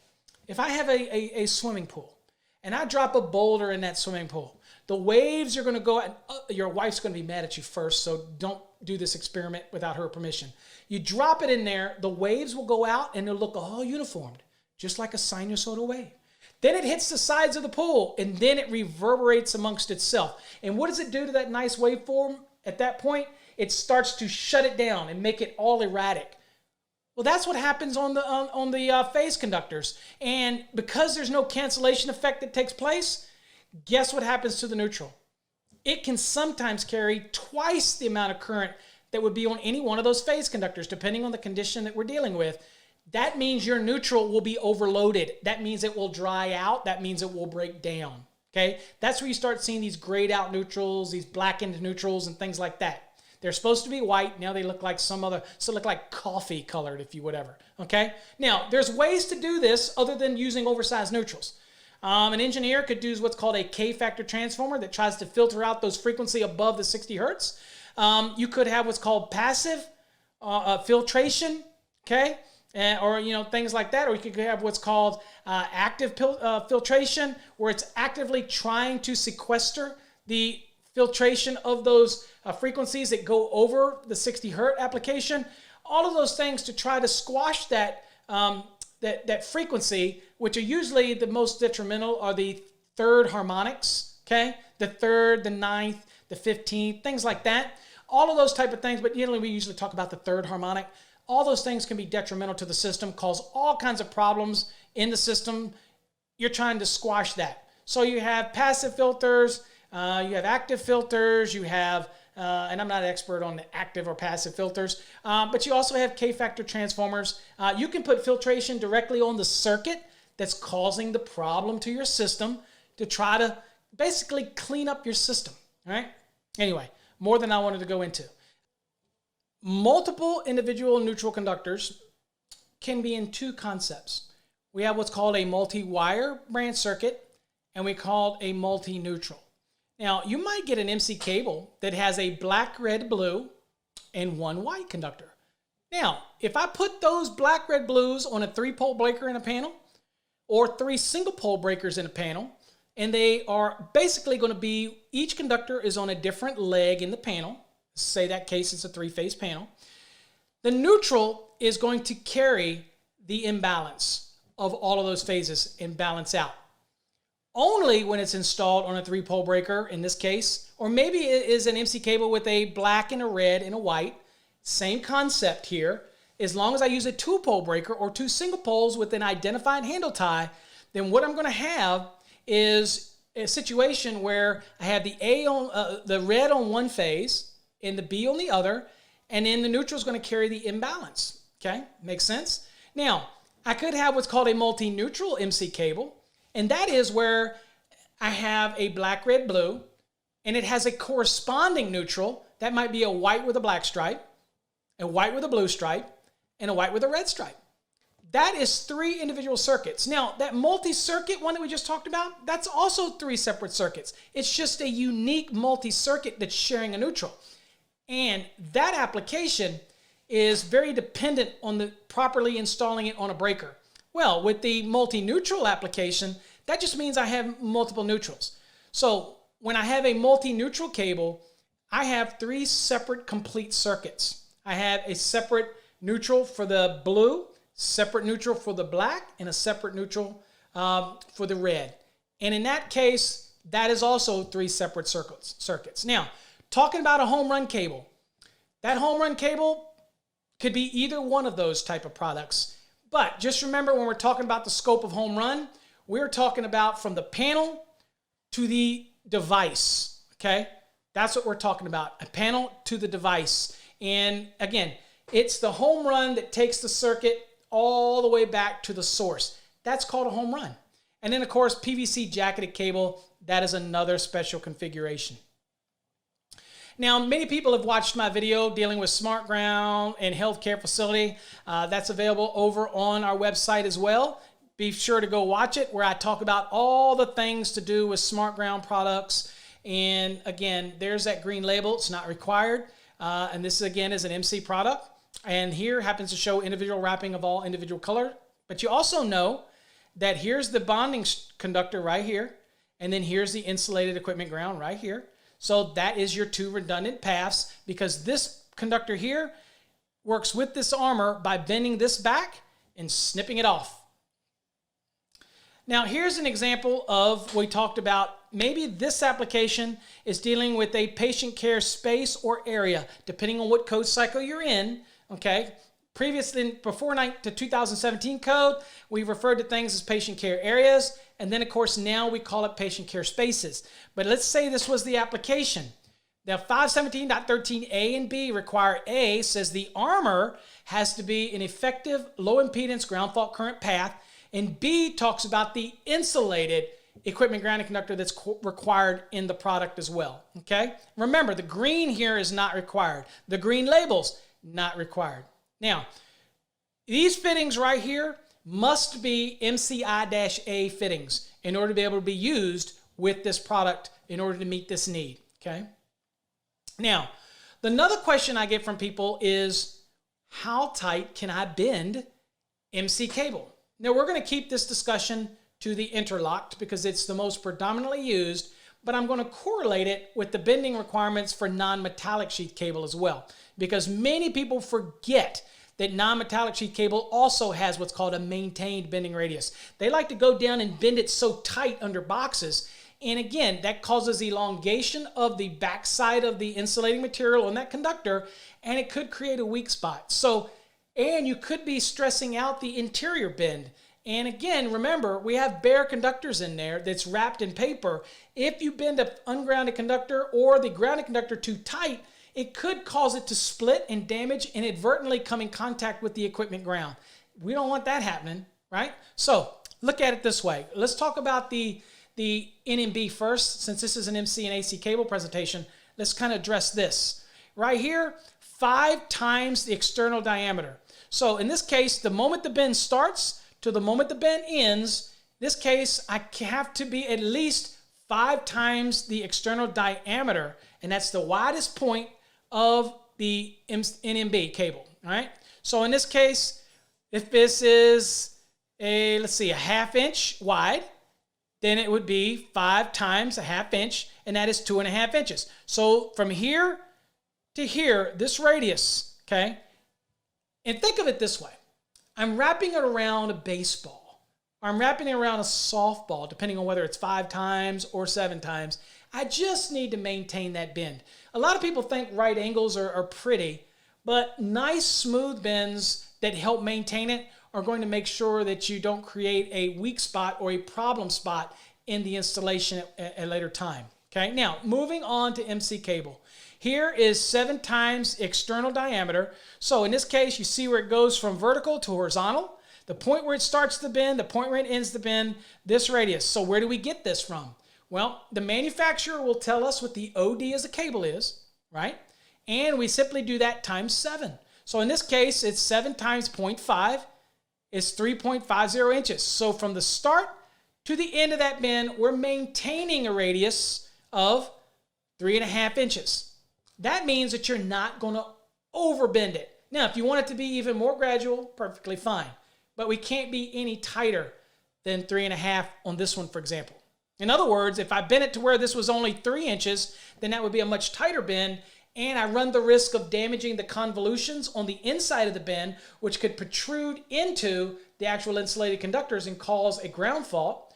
Or I could cause the backside of the cable armor to pull apart, and then you have a product that is damaged. And I'm going to tell you right now, there is no manufacturer-specific repair for damaged MC cable, or AC cable for that matter. All right. So anyway, kind of how you're looking at that. Now, PVC jacketed cable. This is also run in the ground, direct bury. It's direct bury rated. One advice I'll give you is make sure that you seal the end of this cable as you're installing it, because a lot of crap can get into the end and it could contaminate it. So make sure you seal the end when you're putting that in, because a lot of times this cable is sticking out. Maybe it's at a pole where you're going to put a lamp or something, like maybe in this case. Well, what we don't want is to allow it to sit there open and allow moisture to accumulate down into it, okay? Anyway, so this one's rated for direct bury, and in most cases, they're also rated for direct sunlight, UV protected, okay? Now, let's talk a little bit about the tape itself that makes up MC cable. The armor is, again, it's interlocked. It's kind of a method on how that it bends it. We have what's called a bird beak, and it actually bends it into a shape and a form, and it integrates it and locks it in place. It includes an equipment grounding conductor. Now, it could be bare. It doesn't have to be insulated, except, of course, in patient care areas or spaces, depending on what code cycle you're in. It could be called either or. But most of the time in feeders, it's just bare. Okay? Now, this brings me to an interesting topic, MEG testing. It's much easier for me to test the validity of an MC cable from conductor to conductor if I have a bare equipment grounding conductor run with the insulated conductors. Okay, so it's much easier to do something. If everything is insulated, it's pretty hard to do a MEG test, because how am I going to get a return path?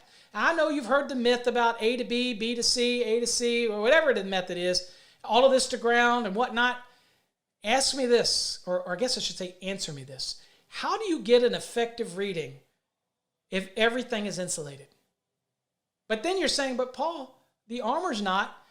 Well, what about the polymeric wrap or the paper? It acts as a protective component. It takes a lot of voltage in order to have it arc through that to the armor. I know, because I have gotten up to as much as 5,000 and 6,000 volts under my own personal testing in order to get it to jump through that paper or burn through that paper. And I tell you what, if it happens to be polymeric wrap as your binder for the MC cable, it is going to take a lot more than that to get it to bridge around or jump through. Now, where would a testing like that be beneficial? If I notice some damage to my MC cable, then I might do the testing from A to B or B to C to A to C in order to see if I have any potential damage across two conductors at one specific spot, okay? But at the end of the day, and then some people might say even high pot testing would be the better choice for that. But Meg testing should work if the insulation is compromised. But what I will tell you this, that is going to work only if I have a return path. If everything is insulated, not going to be very productive. Yeah, you're going to get some readings, but are they going to be really reliable readings? Remember, Meg tests are affected by humidity, contamination, all of those type of things in your installation. Yes, I could have one conductor that tests really good, and then I can have a conductor right next to it that doesn't test near as good. It could be because that conductor is retaining some moisture, which is okay. It might be containing different chemical makeups that make it different. Maybe even the colorization might cause different compound to react differently. Maybe there's some type of lube on one than other. I don't know. But in reality, conditions of use can play a big role. That's why I say make sure you seal your raceways. Make sure you seal your conductors when you're pulling them through raceways that maybe you're flooded. Maybe your cables, make sure you seal them if you're going to do PVC jacketed MC, all those type of things, because we don't want to contaminate something. All that can affect your readings. Now, if I have MC cable and it has a bare equipment grounding conductor in there, cabled with the conductors, I have a better chance of getting a potential reading. At least I have an attempt to do that. All right? Okay, just some extra information. If you say I'm wrong, I challenge you to show me, because I've done these tests. Yeah, just because you get a reading doesn't mean that you're like, oh, look, this one's got 50 gigaohms. Oh, this one's got 25 megaohms. Does not mean this cable or this conductor is bad, okay? Use a little smarts here. There's other things that could be involved in here. Now, I can use those values for what's called maintenance testing in order to keep an idea on the swings of integrity of cable. But for a spot test, I don't like spot tests at all. I like what's called polarization index testing. You take a value at 1 minute and you take a value at 10 minutes, you divide the 10 into the 1, and you'll come up with a ratio. I like that kind of testing much better than a 60-second spot test, which can be very volatile based on capacitance, because you have a conductor next to another conductor, which could be picking up a charge from the one conductor, and everybody's so used to discharging their equipment, but did you ever think about the conductor that's right next to it that picked up some capacitance, maybe? I don't want to go there. I'm just telling you, Meg testing is fallible. It really was designed for motors and transformers and dielectric mediums. It's really good for medium voltage, which has a center core and a berated outer core. Okay, anyway, I'm going down a road I didn't want to go to. Just want to say that. All right. Okay. Another thing that's very common with MC cable is called sectioned. So when you get the larger style, sometimes you can have 3 different equipment grounding conductors, and they're all the same size. Cumulatively, they have to meet the same size that would be required for the equipment grounding conductor that goes in that MC cable anyway. But in large cable, sometimes it can be sectioned. And so when you have 3 conductors, let's say, and it's cabled, you create these little interstices or these little grooves between the valley of where the armor is and the valley where the cabling is. That's where that individual equipment grounding conductor would go. Now, at the end, they act as one, but when they're in that cable, they can be sectioned, which is kind of interesting, because when we're running parallels of cables or even in raceways, the equipment grounding conductor has to be full size in each raceway. But when we do sectioning, we can take all of those 3 and we can connect them together, and in theory, we're paralleling them. But it's okay to be sectioned. The standard allows for that in 1569, okay? That's interesting, isn't it? Anyway, other thing to remember. Typical MC cable comes with an equipment grounding conductor that's sized for that individual cable. If you want to put MC cables in parallel to get more current or to get more ampacity out of it by paralleling it, then that means that the equipment grounding conductor in that cable is going to be undersized. So you'll have to get a specially made MC cable for the type overcurrent device that's going to be powering those multiple parallel sets of MC cable, okay? It's important to remember that, because off the shelf it's not going to work. Now, with that said, the 2017 code provided us an allowance for when you're installing things like in cable trays.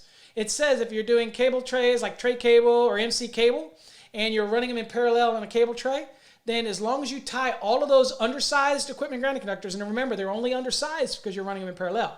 If you tie it together with one that runs down the tray that is the full size that it needs to be, based on 250.122 of the National Electrical Code, then as long as you tie them all together at the ends, then you can use that off-the-shelf MC and it's perfectly okay.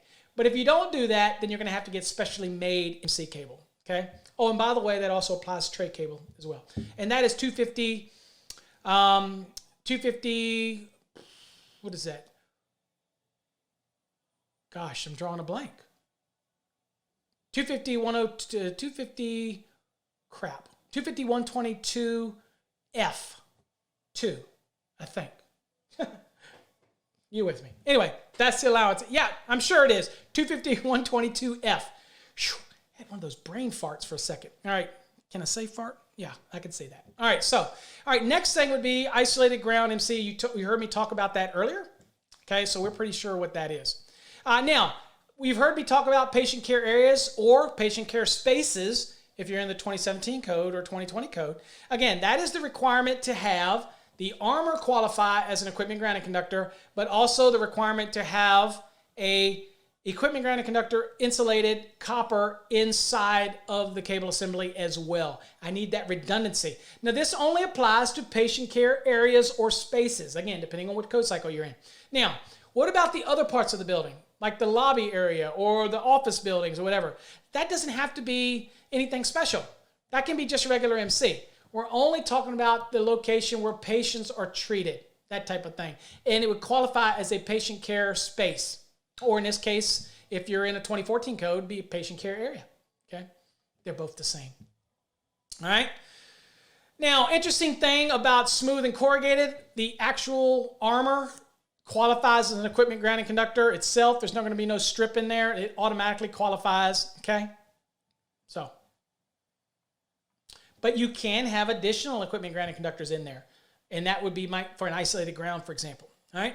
Now, we're not subject to physical damage. MC cable is permitted for services, feeders, and branch circuits in accordance with Article 230 for services, 215 and 225 for feeders. Interesting enough, 215 is feeders, 225 is feeders and branch circuits outside.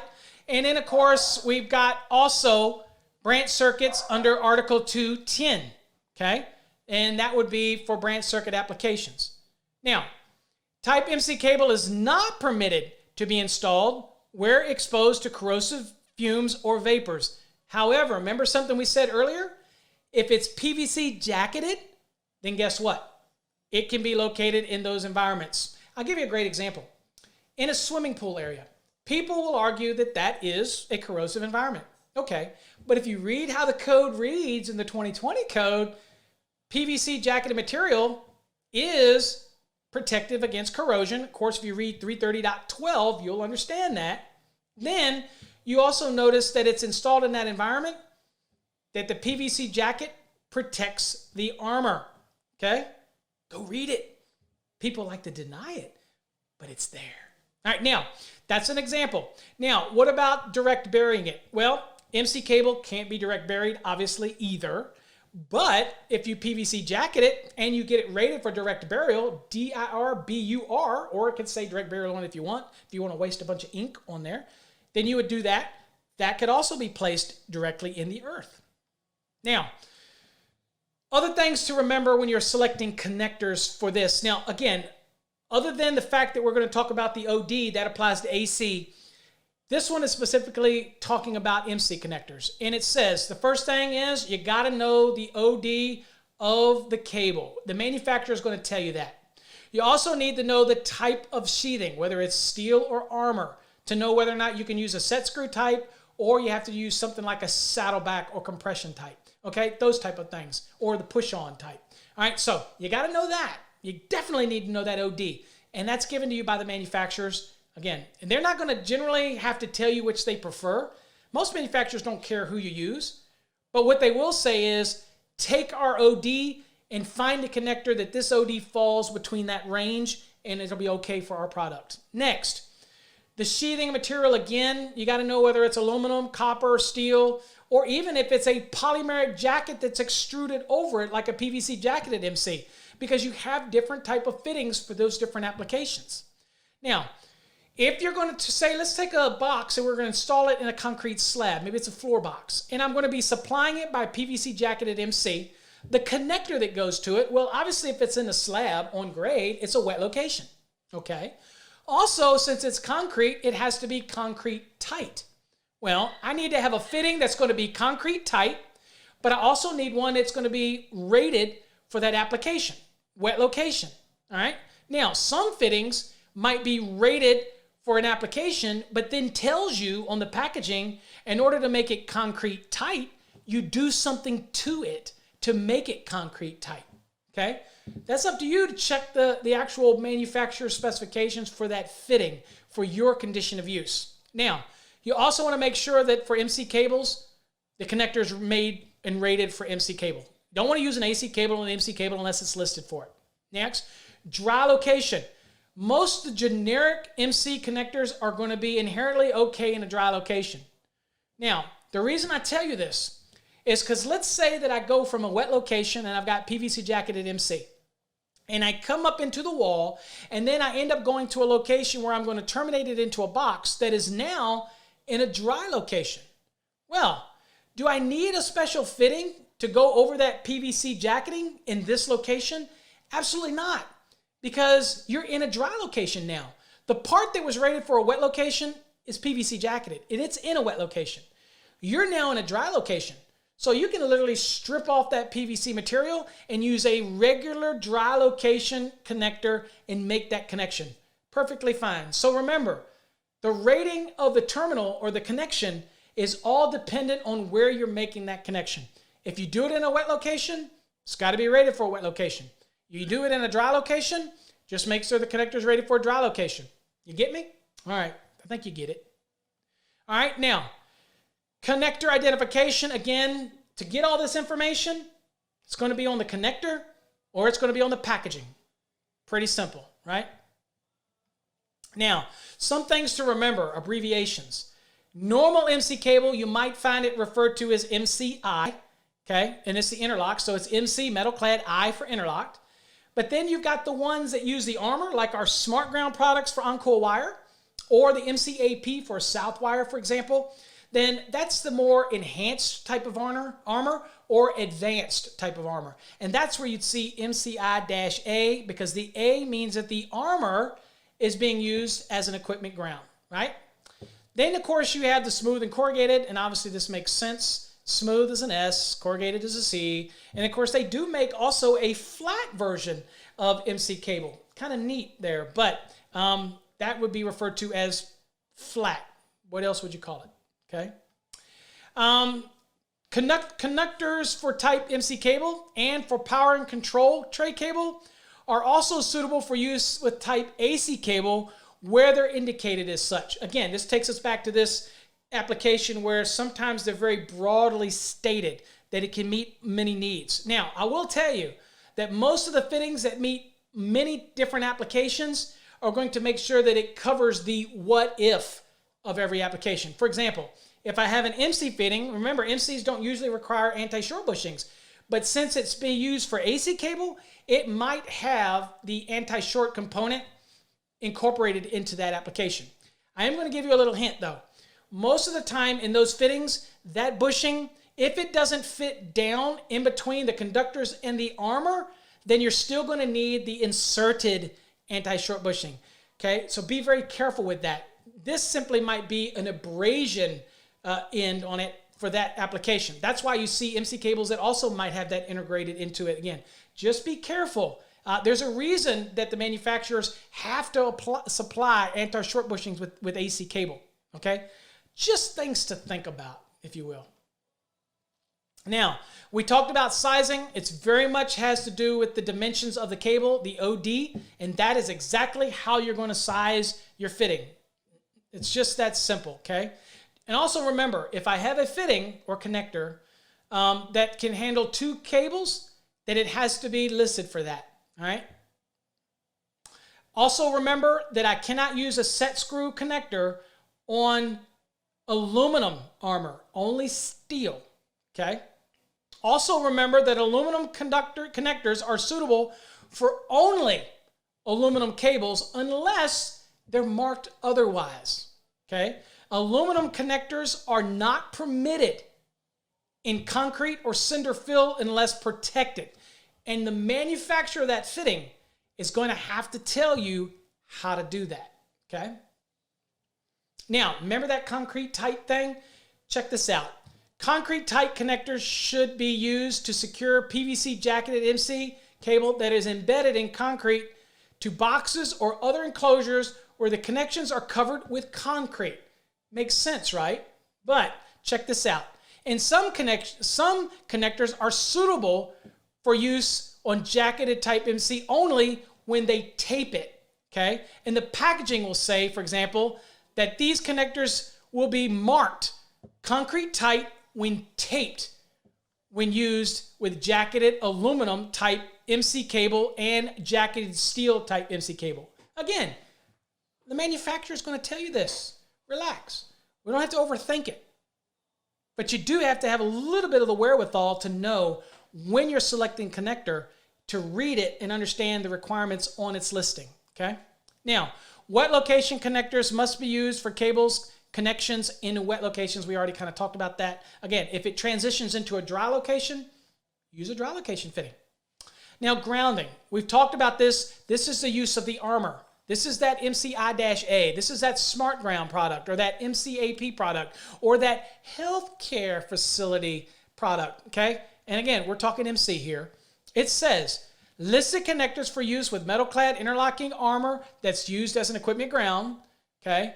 Corrugated aluminum or even copper tube or smooth tube cable are suitable for grounding in circuits over and under 250 volts since the outer armor of these types of MC cables serve as an equipment grounding conductor.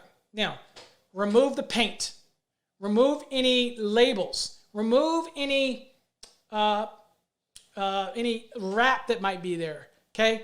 Anything that could inhibit that connection of the ground on these products needs to be removed, okay?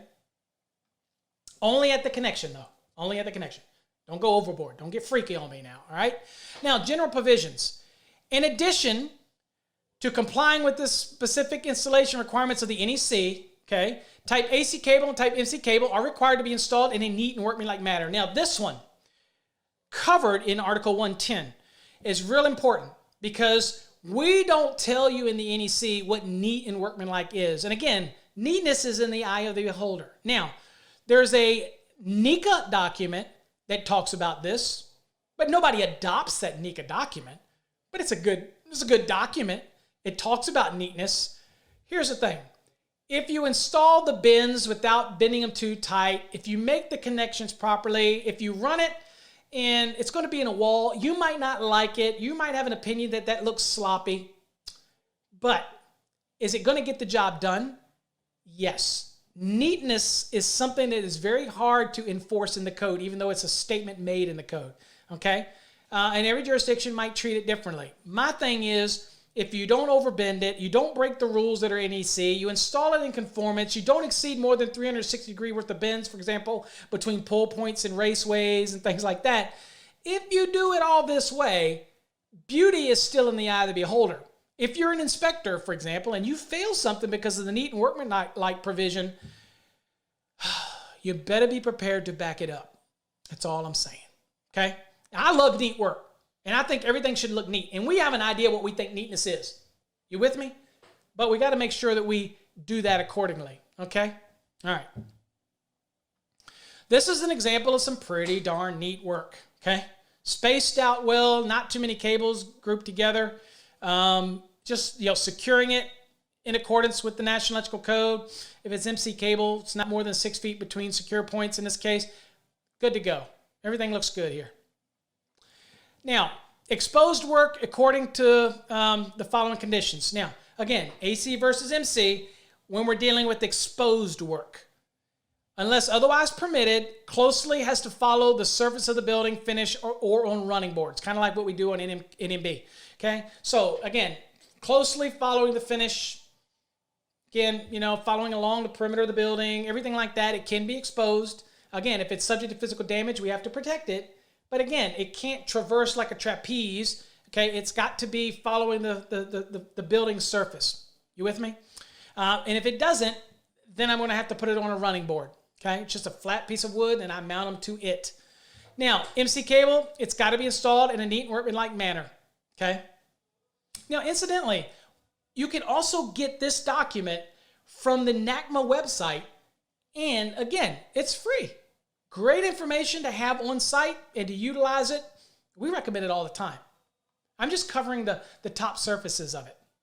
Okay, now, home runs, planning. We're going to go over this really, really quick because I don't think a lot of this is germane to this lesson today. But again, it's kind of things that we have to think about. When we're taking our home runs out to receptacles, to the first receptacle, because from the first receptacle back to the panel, that's the home run. If I'm going out to the lighting circuit, the run that's going to that first switch, that is the home run. You with me? It goes from that first outlet or that first receptacle, that first switch or outlet in general, okay, whatever that outlet might be, whether it's a receptacle outlet, lighting out, whatever it is, all the way back to the panel, that's called a home run, all right? So we're going to kind of look at how this works. Now, where panels are located in spaces where future access may be difficult, install spare cables to an accessible location. So this is all about planning. If I've got a certain area of a building that I know that I'm not going to get there later, this is kind of akin to running extra raceways or spare raceways. So if I'm doing an installation, it might be a good, wise idea to run some extra cables and then terminate them in a junction box in that location because I might not be able to get cables in there later. So think about these things in the planning stage, okay? You want to identify them and tag them, let them know what circuit it is, and it's there for future use. That's all part of planning, just good recommendation. Now, home runs. They're available in a wide variety of cable types. Remember what we said about MC cable? There was no limit to the conductors. However, you are limited by the number that you can put in there that's going to affect its current carrying ability. That's going to be your limiting factor, right? All right, so home run cables are available in a 3-wire, 4-wire, 8-wire, 12-wire, or even 16-wire. Interesting enough, I can have 16 conductors in a cable assembly, all right? And maybe this would constitute, maybe this is 8 circuits with a black and a white, right? Of course, there'll be different colors, but I mean, I could have 8 circuits, and each phase conductor have its own neutral, and I only have one equipment ground. As long as it's sized properly, or the largest size of this circuit, which in this case, let's say it was 16 12 gauges, then I can have an equipment grounded conductor that's 12 gauge and I only need one. Now, once I take it to a common location where I branch it off to do the duty that those home runs are going to do, then I will tie all of those other circuits to that 12 gauge ground, and now I'd have my own separate neutral running out to those other circuits, okay? So a home run like this one would be going to one central location and then probably branching out to other branches for those individual circuits, okay? Now, the only thing we got to worry about, again, is if these are all current carrying conductors, then the relevant ampacity of that conductor is going to be pretty limited at the end of the day. And we'll look at that. Now, phasing circuit conductors. Now, connect multi-wire circuits properly in the panel, junction box, and the other outlets. Again, we've talked about this. If I'm using a multi-wire branch circuit and I have a black, a red, and a white, and I'm sharing the neutral, we have to make sure that when we get to junction boxes, that we tie that neutral with those shared phase conductors, okay? Identification and grouping at those junction boxes, at panel boards, for example, right? We need to know which neutral associates with those phase conductors. That's a requirement by the National Electrical Code. Now, one of the things to remember here is when we're installing them on the panels, we need to make sure that in a multi-wire branch circuit that we're installing them on separate legs. We want it to be on a 2-pole breaker or a single-pole breakers with identified handle ties. If it was a situation where it's a 3-phase, black, red, blue with a shared white, then it's a 3-pole breaker so that we can put a black on one, a blue on one, and a red on one. And because of how it's configured in the panel, it's going to be one breaker per phase. Then we're going to get that cancellation effect generally, and that neutral is not going to get overloaded. Okay? Now, there are some exceptions to that rule. Again, we talked about harmonics and other applications. We're just talking generally speaking at this point for multi-wire branch circuits. Now, the aspect of this is we want to make sure that even if it was a 3-phase breaker or 3 single-pole breakers, you put them in there together. Because if you spread them out, there could be a chance where any one of those phase conductors could be sharing a phase. Like I could have one breaker on phase A, the other breaker could also be on phase A, and the third breaker could be on phase on B. Well, the 2 A's are going to be cumulative, and it will overload the neutral. important things to worry about, but we have to identify these at junction boxes, at outlets, and at panel boards where you had this multi-wire branch circuit, unless it's obvious. When we say obvious, it means it's coming in based on a cable assembly, and it's obvious. Now, most of the time with MC cable, you might have just a black, a red, a white, and equipment ground. Well, it's obvious. It comes out of that cable. But if you had a home run that had that many conductors in there, and maybe they're sharing a neutral, might not be so obvious. So think about that. Now, it's one ungrounded conductor per phase, and you have also the application for the common neutral. The one ungrounded conductor per phase of neutral, for per neutral, that is a multi-neutral. Multi-circuit means you're going to have one neutral conductor, and all of the ungrounds are going to share it. Okay? Now, derating.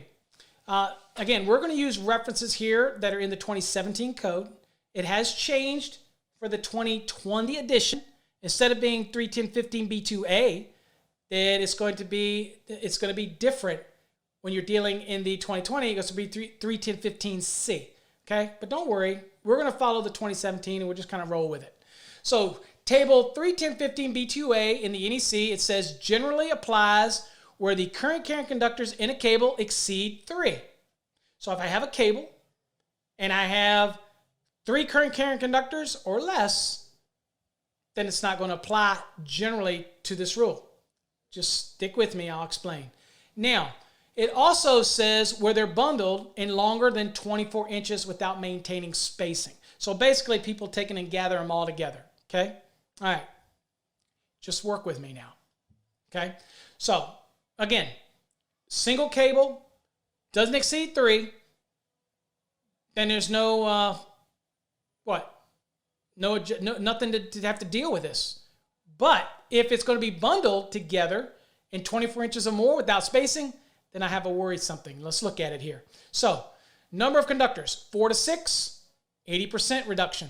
7 to 9, 70% reduction. 10 to 20, 50% reduction. Now, there is some good news here. This is why we want to have those -2 on those conductors, because we get to use the 90 for adjustment and corrections, right? But because if we had to adjust from the 75, then guess what our conductor would have after we do that? Hardly nothing. So again, being able to adjust from the 90 can be a benefit, all right? Now, we still have to make sure the conductor can handle the load, all right? Okay. Now, derating, AC and MC cable. Cable is not required, okay? So here's your reprieve. I'm not required to do any derating on these cables if I meet this condition. Each cable is not more than 3 current carrying conductors. These circuit conductors are 12 gauge, so it only applies to 12 gauge. Not more than 20 current carrying conductors are bundled, stacked, and supported on bridle rings. Okay, so maybe I have not more than 3 current carrying conductors, but I bundle them together, tightly wrap them together, and I do that.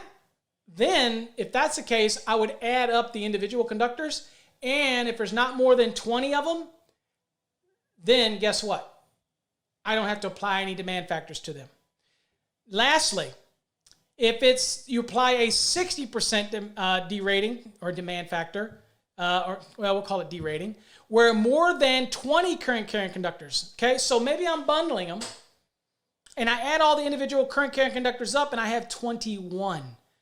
If I have 21 current carrying conductors and I bundled them, then guess what? I now have to reduce the ampacity of those conductors by 60%, okay? So this is an example where this is an example of bundling. And I'm bundling these conductors here. If it's not 12 gauge inside, and the overall total number of current carrying conductors in here doesn't exceed 20, and each one of these cables doesn't have more than 3 current carrying conductors in it, like maybe they're just a black, a red, and a white, that's not more than 3 current carrying conductors, okay? So again, then it could be a black, white, red with a neutral, and maybe it's a multi-wire branch circuit. Then that neutral's not counted. I still don't have more than 3 current carrying conductors. You got to be careful, though, because if it's a system that actually the neutral is considered a current carrying conductor, then you have to count it, all right? Okay? We're not going to get into that scope today, but you just got to know. But normal set applications, 120, 240 volt systems, you don't worry about that. Okay? Now, let's look at some issues here. Determine the number of current carrying conductors in the branch circuit. When do we have to count the neutrals as a current carrying? That would be 31015B5. Now, apply the rules of table 31015B2A when required, and begin ampacity adjustments from the 90 degrees C when the conductors are rated 90 degrees C. In this case, THHN, dry location, we can use a 90 for adjustment and correction. So what do we have?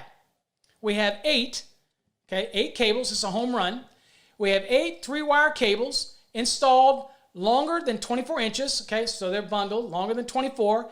And the neutral is not considered a current carrying conductor. Derating is not required as the installation has 16 current carrying conductors. Okay, so even though it's 24 inches or more, okay, because we meet these rules, I get to forget about it. All right.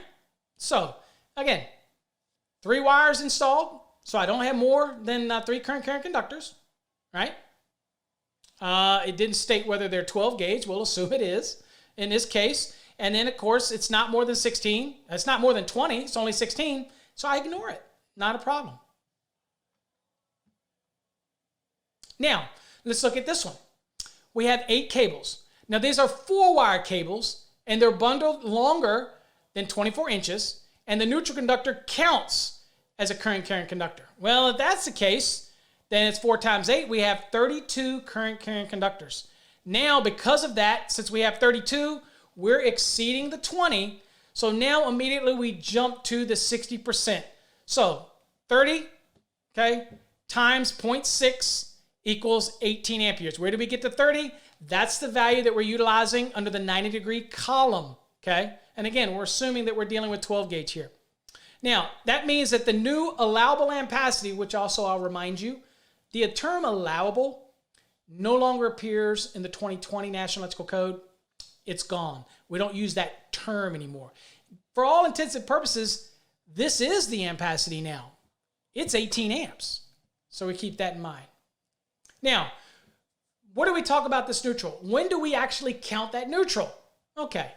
Well, 31015B5A says you don't have to count it if it carries all the unbalanced loads from the other conductors. So again, multi-wire branch circuit, install it properly, black, red, blue, or black and red. The neutral is only carrying the unbalanced, so it's not considered to be current carrying. Now, here's an interesting fact.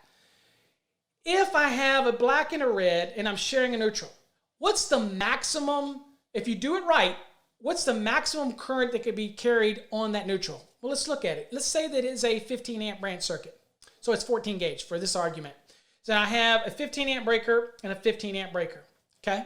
Now, if 15 amps is being pulled on the red wire and 15 amps is being pulled on the black wire, then because of alternating current, if it's installed properly side by side with an approved handle tie, or identified handle tie, and or a 2-pole breaker, then 15 amps, the neutral would carry 0. That is the unbalanced load. It's 0. Okay? Not a current carrying conductor. All right? Now, what if I installed it improperly in a multi-wire branch circuit? Then that conductor being installed improperly, it's not necessarily carrying the unbalanced load because of an improper installation. You with me? Okay, just want you to understand that. That's the case. Now, what about a simple 2-wire, a black and a white, and an equipment ground? That neutral is carrying the unbalanced current. It's carrying whatever is being used up by the hot conductor, also completes the circuit back to the source on the neutral. So for layman's sake, 10 amps going out, being consumed by the load, 10 amps is going to come back, consumed by the load. Again, that's very basic theories, but at the end of the day, that's the concept. So every 2-wire circuit is always going to count the neutral. So if I have a 12-2 MC, then I've got 2 current carrying conductors. You get me? I think you get it. All right. Now, what else? Well, 31015B5B says I have to count in a 3-wire circuit from a 4-wire 3-phase Y system. Okay, so if I'm deriving 3-wire circuit from a 4-wire 3-phase Y system, in other words, I'm not taking all of the connections. I'm not taking A, B, and C. I might be taking an A and a B. I'm just taking 3 wires from that system. I'm not utilizing the 4 wires, and it's a Y system. Well, in that case, the amount of current that could travel on the neutral could be equivalent to one of the phases, or in some cases, it could be more than that. So I know that that much is going to be traveling on that neutral because I'm not going to have an adequate cancellation effect. So I have to treat that neutral as current carrying. So anytime I derive a 3-wire circuit from a 4-wire 3-phase Y connected system, then I have to treat that conductor as that neutral as a current carrying conductor. You with me? Okay. What other condition? In 31015B5C, this is a condition that kind of goes along with what we talked about earlier with those harmonics when we were dealing with the oversized neutral. Well, those harmonics and things like that are also considered nonlinear loads that generate those harmonics. So when I'm dealing with a 3-phase system where the majority, where it's a 4-wire 3-phase system, which happens to also be a Y system, where the major portion of the load in that building is nonlinear. Okay, a lot of motors, a lot of electronic ballasts, a lot of computer systems that are in there. Anything that's going to cause the shutting down and rapidly switching on and off of the system, kind of like what you get in electronic ballasts and variable frequency drives and things like that, that's going to cause that waveform to get all chopped up. If that's the case, there's no way that the neutral or the other phase conductors are going to cancel out that neutral current. So that means that neutral conductor is going to carry probably as much, or if not more, than any of the phase conductors. And if that's the case, at any given time, that's to be counted as a neutral, okay? So, important to understand the distinction. Now let's talk about how we cut MC and AC cable. There's 3 different types of known methods to do this. I'm sure other people have other methods, but the kind of methods that we're familiar with when we're dealing with the branch sizes and maybe small feeders is what's called the rotary cutting tool. The other method when you're dealing with feeders is going to be a hacksaw method. Obviously being careful in both of those methods that the cutter is not set too low or you don't cut too deep in the hacksaw. Now with a hacksaw, you're going to cut at basically a 60-degree angle across the convolution. Once you get past just down to it, past the convolution, then it should twist and come apart. Just make sure you cut that sharp point off so they can sit flush inside the fitting. Same thing with the rotary tool. When you cut it, make sure you grab it, cut it. Once it's off, you pull it off, cut the sharp point on it, good to go. Okay. Now the wire cutter method is what we used to do as kind of old school. Is we would take it and snap the MC or their AC, pull it apart a little bit, and then we would cut the armor, and then we'd cut the point off, squaring off the ends of the armor, and it fit down on the fitting properly, and that's that method. Go again. So armor style, again, it has like a grip. You put the cable in it, you spin the tool, anvil comes tight on it, and then it has a cutting wheel. It cuts down through it. This is the safest way to do it, okay? But it only really works for that smaller stuff. Now, they do have some of them that go up to pretty decent sized feeder, but none of the big stuff is probably not going to work for that. And this is kind of an example of one of them. Many manufacturers make these. The hacksaw method, again, cut down through the AC or MC. It's not the best method, but in some cases it might be the only method. Some people actually use a Dremel tool to do it, which is basically the same thing. But again, it's how well you control that tool. You just don't want to damage it. Just be careful. Again, you might have no choice when you're dealing with the larger type of MC or AC products. Again, with AC cable, it's not going to get too big because the conductors can't be larger than 1 gauge, so it can only be so big, right? The MC cable can be rather big, so you just have to be careful with how you cut it. And of course, this is the method that a lot of electricians still use, is to simply snap it, pull it, cut it with a snip, cut off the sharp point, be fine, okay? Again, it's easy to damage this if you bend it too tight. So you have to be really careful you're not over crimping it or bending it down to stress out the conductors inside of it. Because again, we don't want to bend them so bad that it causes the insulation on the inner side to split, or it causes the insulation on the conductors to bow out in the back and open up. You don't want to expose that conductive material, okay? And of course, we always want to use caution when dealing with installations. Sharp, use gloves, things like that. A lot of job sites today aren't allowing you to use knives anymore and things like that, so these tools are imperative to do that. Now, remember earlier we talked about fittings? I wanted to be able to give you a graphic of the fittings to kind of hammer that home, because there's a reason why manufacturers put colored identification on their armors. All right, if you didn't know this, back many, many years ago, people would put blue coloring on their armor that was steel so that it would remind you to use, that it was okay to use a set screw on that type. And it also allowed inspectors to look at it and know that that was steel. And if they saw one that didn't have the blue on it, then they knew that it was aluminum, and they could make sure right away on whether or not it had a set screw type, and then they could fail the installation. In fact, they will fail it, make you rip it out. Okay. Well, again, some people still do that today, but for example, Uncle Wire will put blue labels on there to let you know it's steel, or they'll put gray labels to let you know it's aluminum. Some companies still paint it and put a painting material on it. I don't like the paint because, again, if it comes to a termination, do I have to get rid of that paint? Is that paint conductive? You got to ask the manufacturer. I know that if there's a label there, I can just take that label and rip it right off. All it is a heat shrink, comes right off. Again, depends on which one you're dealing with. We want to make sure we maintain the integrity of that connection, right? Overcurrent protection when you're dealing with derating AC cable. All right, let's kind of look at this real quick. Select the ampacity values from 310, 15, B16, okay, for whatever your need is. Now remember something.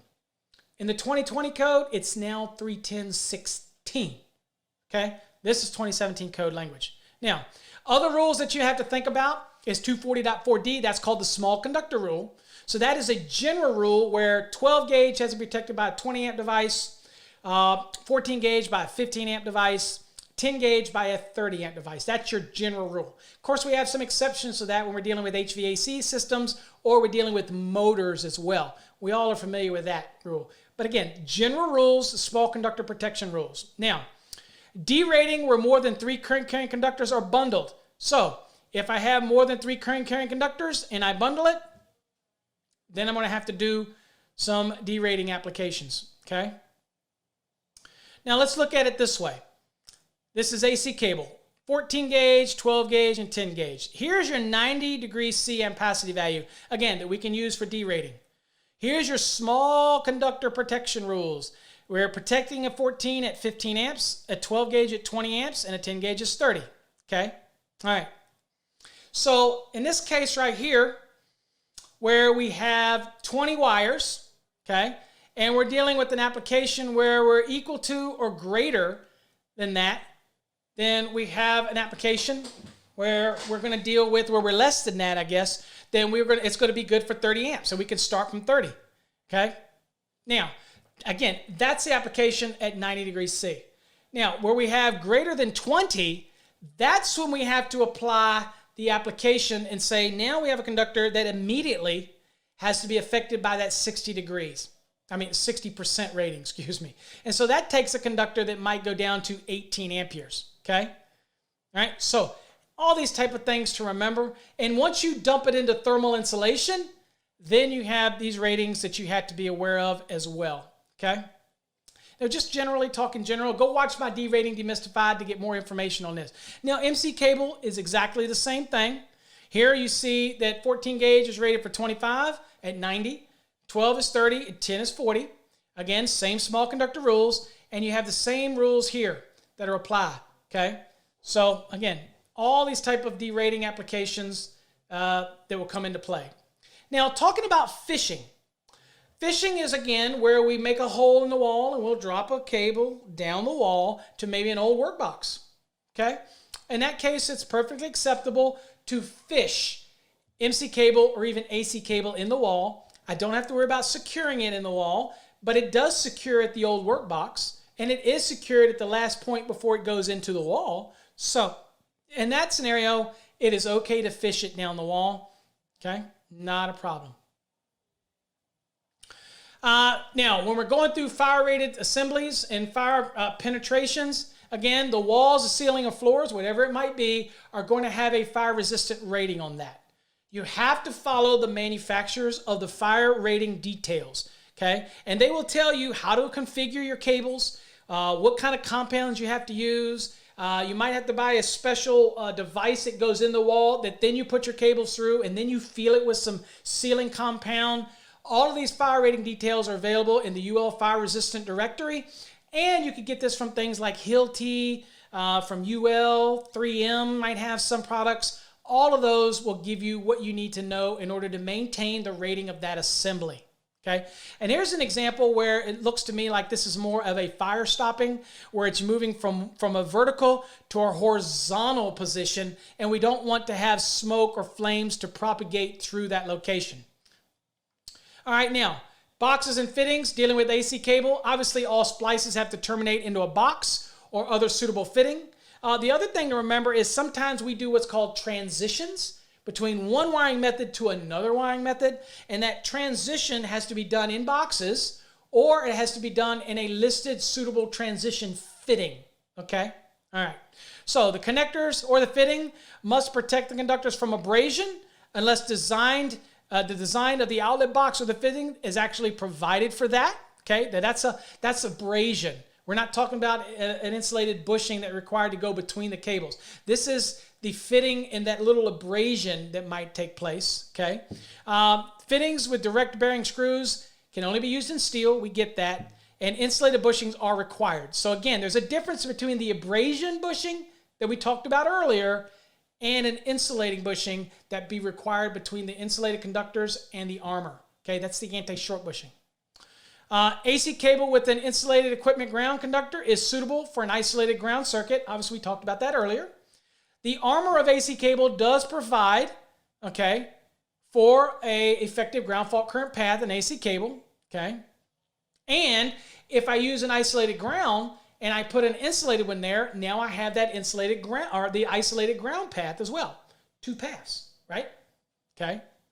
Now, the isolated equipment ground must be terminated properly. Now, what we mean by this is that isolated ground needs to be, in effect, continuous from the panel to the piece of equipment that requires or desires the isolated ground. Now, that doesn't mean that I might have 2 MC cables that come to a junction box and I have to splice the 2 isolated equipment grounds together. I just want to make sure that I don't connect them over to the box or to any of the other equipment grounds. Again, because it's an isolated equipment ground, okay? In a perfect world, it would go all the way back to the panel with no splices. But the world's not perfect, so just remember what that isolated ground is for. Healthcare facilities, remember, we need that redundancy. So the armor has to count as one, and we have an insulated copper equipment grounding conductor is the other path. AC healthcare, MC healthcare, both of them do the same thing. Just remember, AC cable, the armor qualifies, and it has an insulated equipment ground.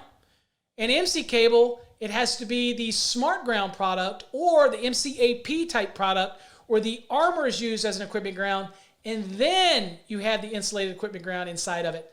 Then it meets the redundancy in 517.13a and b, and that's going to give you it. Now, patient care areas, prior to the change, where now it's called patient care spaces, okay? Again, depending on which code cycle you're in. Got to keep reminding people of that, all right? Now, what about emergency systems? Now, typically in 517.30, you can't use healthcare facility type MC applications, or even AC cable is not permitted in certain applications, but there are some allowances, okay? Now, type AC cable is not permitted for emergency systems in facilities that have critical care areas, okay? Okay, no similar rule for other healthcare facilities, okay? But in this case, it applies to a healthcare facility, in this case, dealing with emergency systems for critical care, okay? Now, type AC cable is permitted for emergency system using what? Where? Well, if it's a prefabbed medical head wall, it means it's made somewhere off-site, and then it's delivered to a site and installed, then inside of it, it's wired off-site, then it's okay. No problem. You got to have healthcare rated AC, not a problem. Or healthcare facility AC, not a problem. I shouldn't say rated because that's not what it is. It's just healthcare facility AC. It can be used as listed office furnishings. It can be fished in an existing wall. Maybe you're coming in and doing retro work later in an area that would be a healthcare facility, and I'm going to have this emergency circuit. Then I could use it. And of course, where I need flexible connections might be required or might be allowed. This is again is a picture of a piece of AC healthcare facility. Green armor not required. Okay. Now, MC cable, same thing as AC cable. Has to be spliced in boxes. You can have transition fittings. And remember when I was talking about those transitions? Let's say I have MC and I want to transition from MC to say an EMT. Then one thing I got to remember is the MC cable has to have conductors inside of it with the writing on it, telling you what the voltage is or what the nomenclature is, whether it's THHN and all this kind of stuff, the manufacturer's name or identifying mark and all that. That has to be on those insulated conductors, right? Okay. Then I can strip off the armor and then use what's called a transition fitting. This is a fitting that's listed to go from MC cable to, let's say, EMT tubing. Now, back in the old days, we used to take a rigid nipple, I shudder to say this, and we would use an MC connector on one end and an EMT fitting on the other end. And again, you got to be careful because the threading, the thread type of the way that the threading was done made it a little wonky. But that's what people would do. And they would come into one, and that rigid coupling would be the transition. Well, now they make listed fittings for that transition. But once those conductors get over inside of the tubing system, the EMT, then it's treated like regular conductors, and that's why I need to have the markings on the individual conductors. That is also why non-metallic sheath cable, you cannot strip off the sheathing and use those conductors in there. There's no markings on it. There's no requirement for markings on it by UL 719 for non-metallic sheath cable. That's a general rule. Plus, you also can't strip it off and use it in raceways outside because, again, it's not rated for wet location anyway. So, again, that's another topic, okay?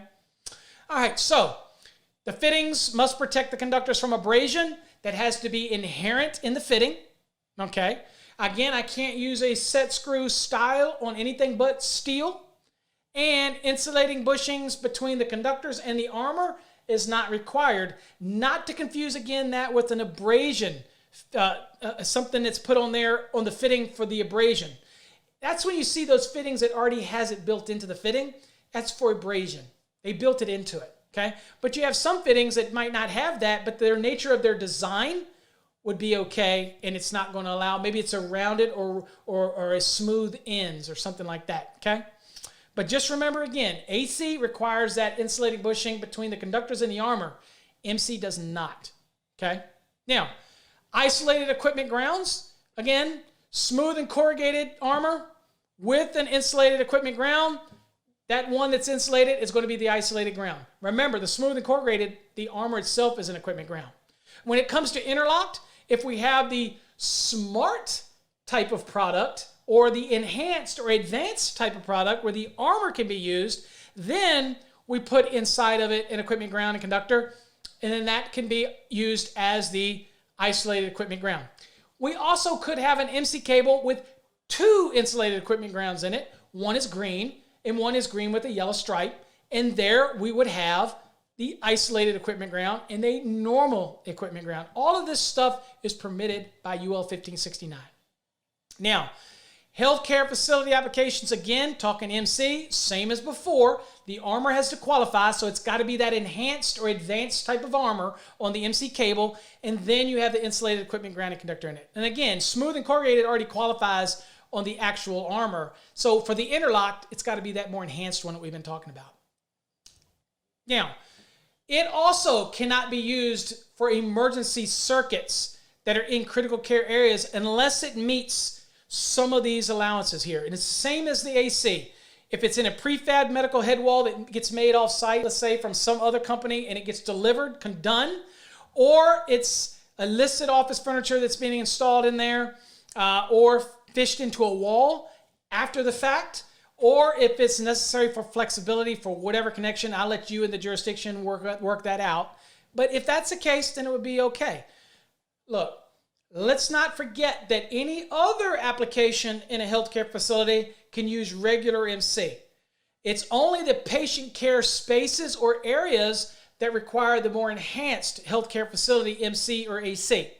But when we're dealing with critical care areas and the emergency circuits associated with them, it's limited to only these applications. In other words, I can't just run regular healthcare facility MC inside of these walls in a critical care area for emergency circuits. I just can't do that, okay?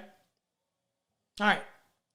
Now, one other thing to remind you is just kind of looking at this. For MCI, is it permitted in patient care areas? All right.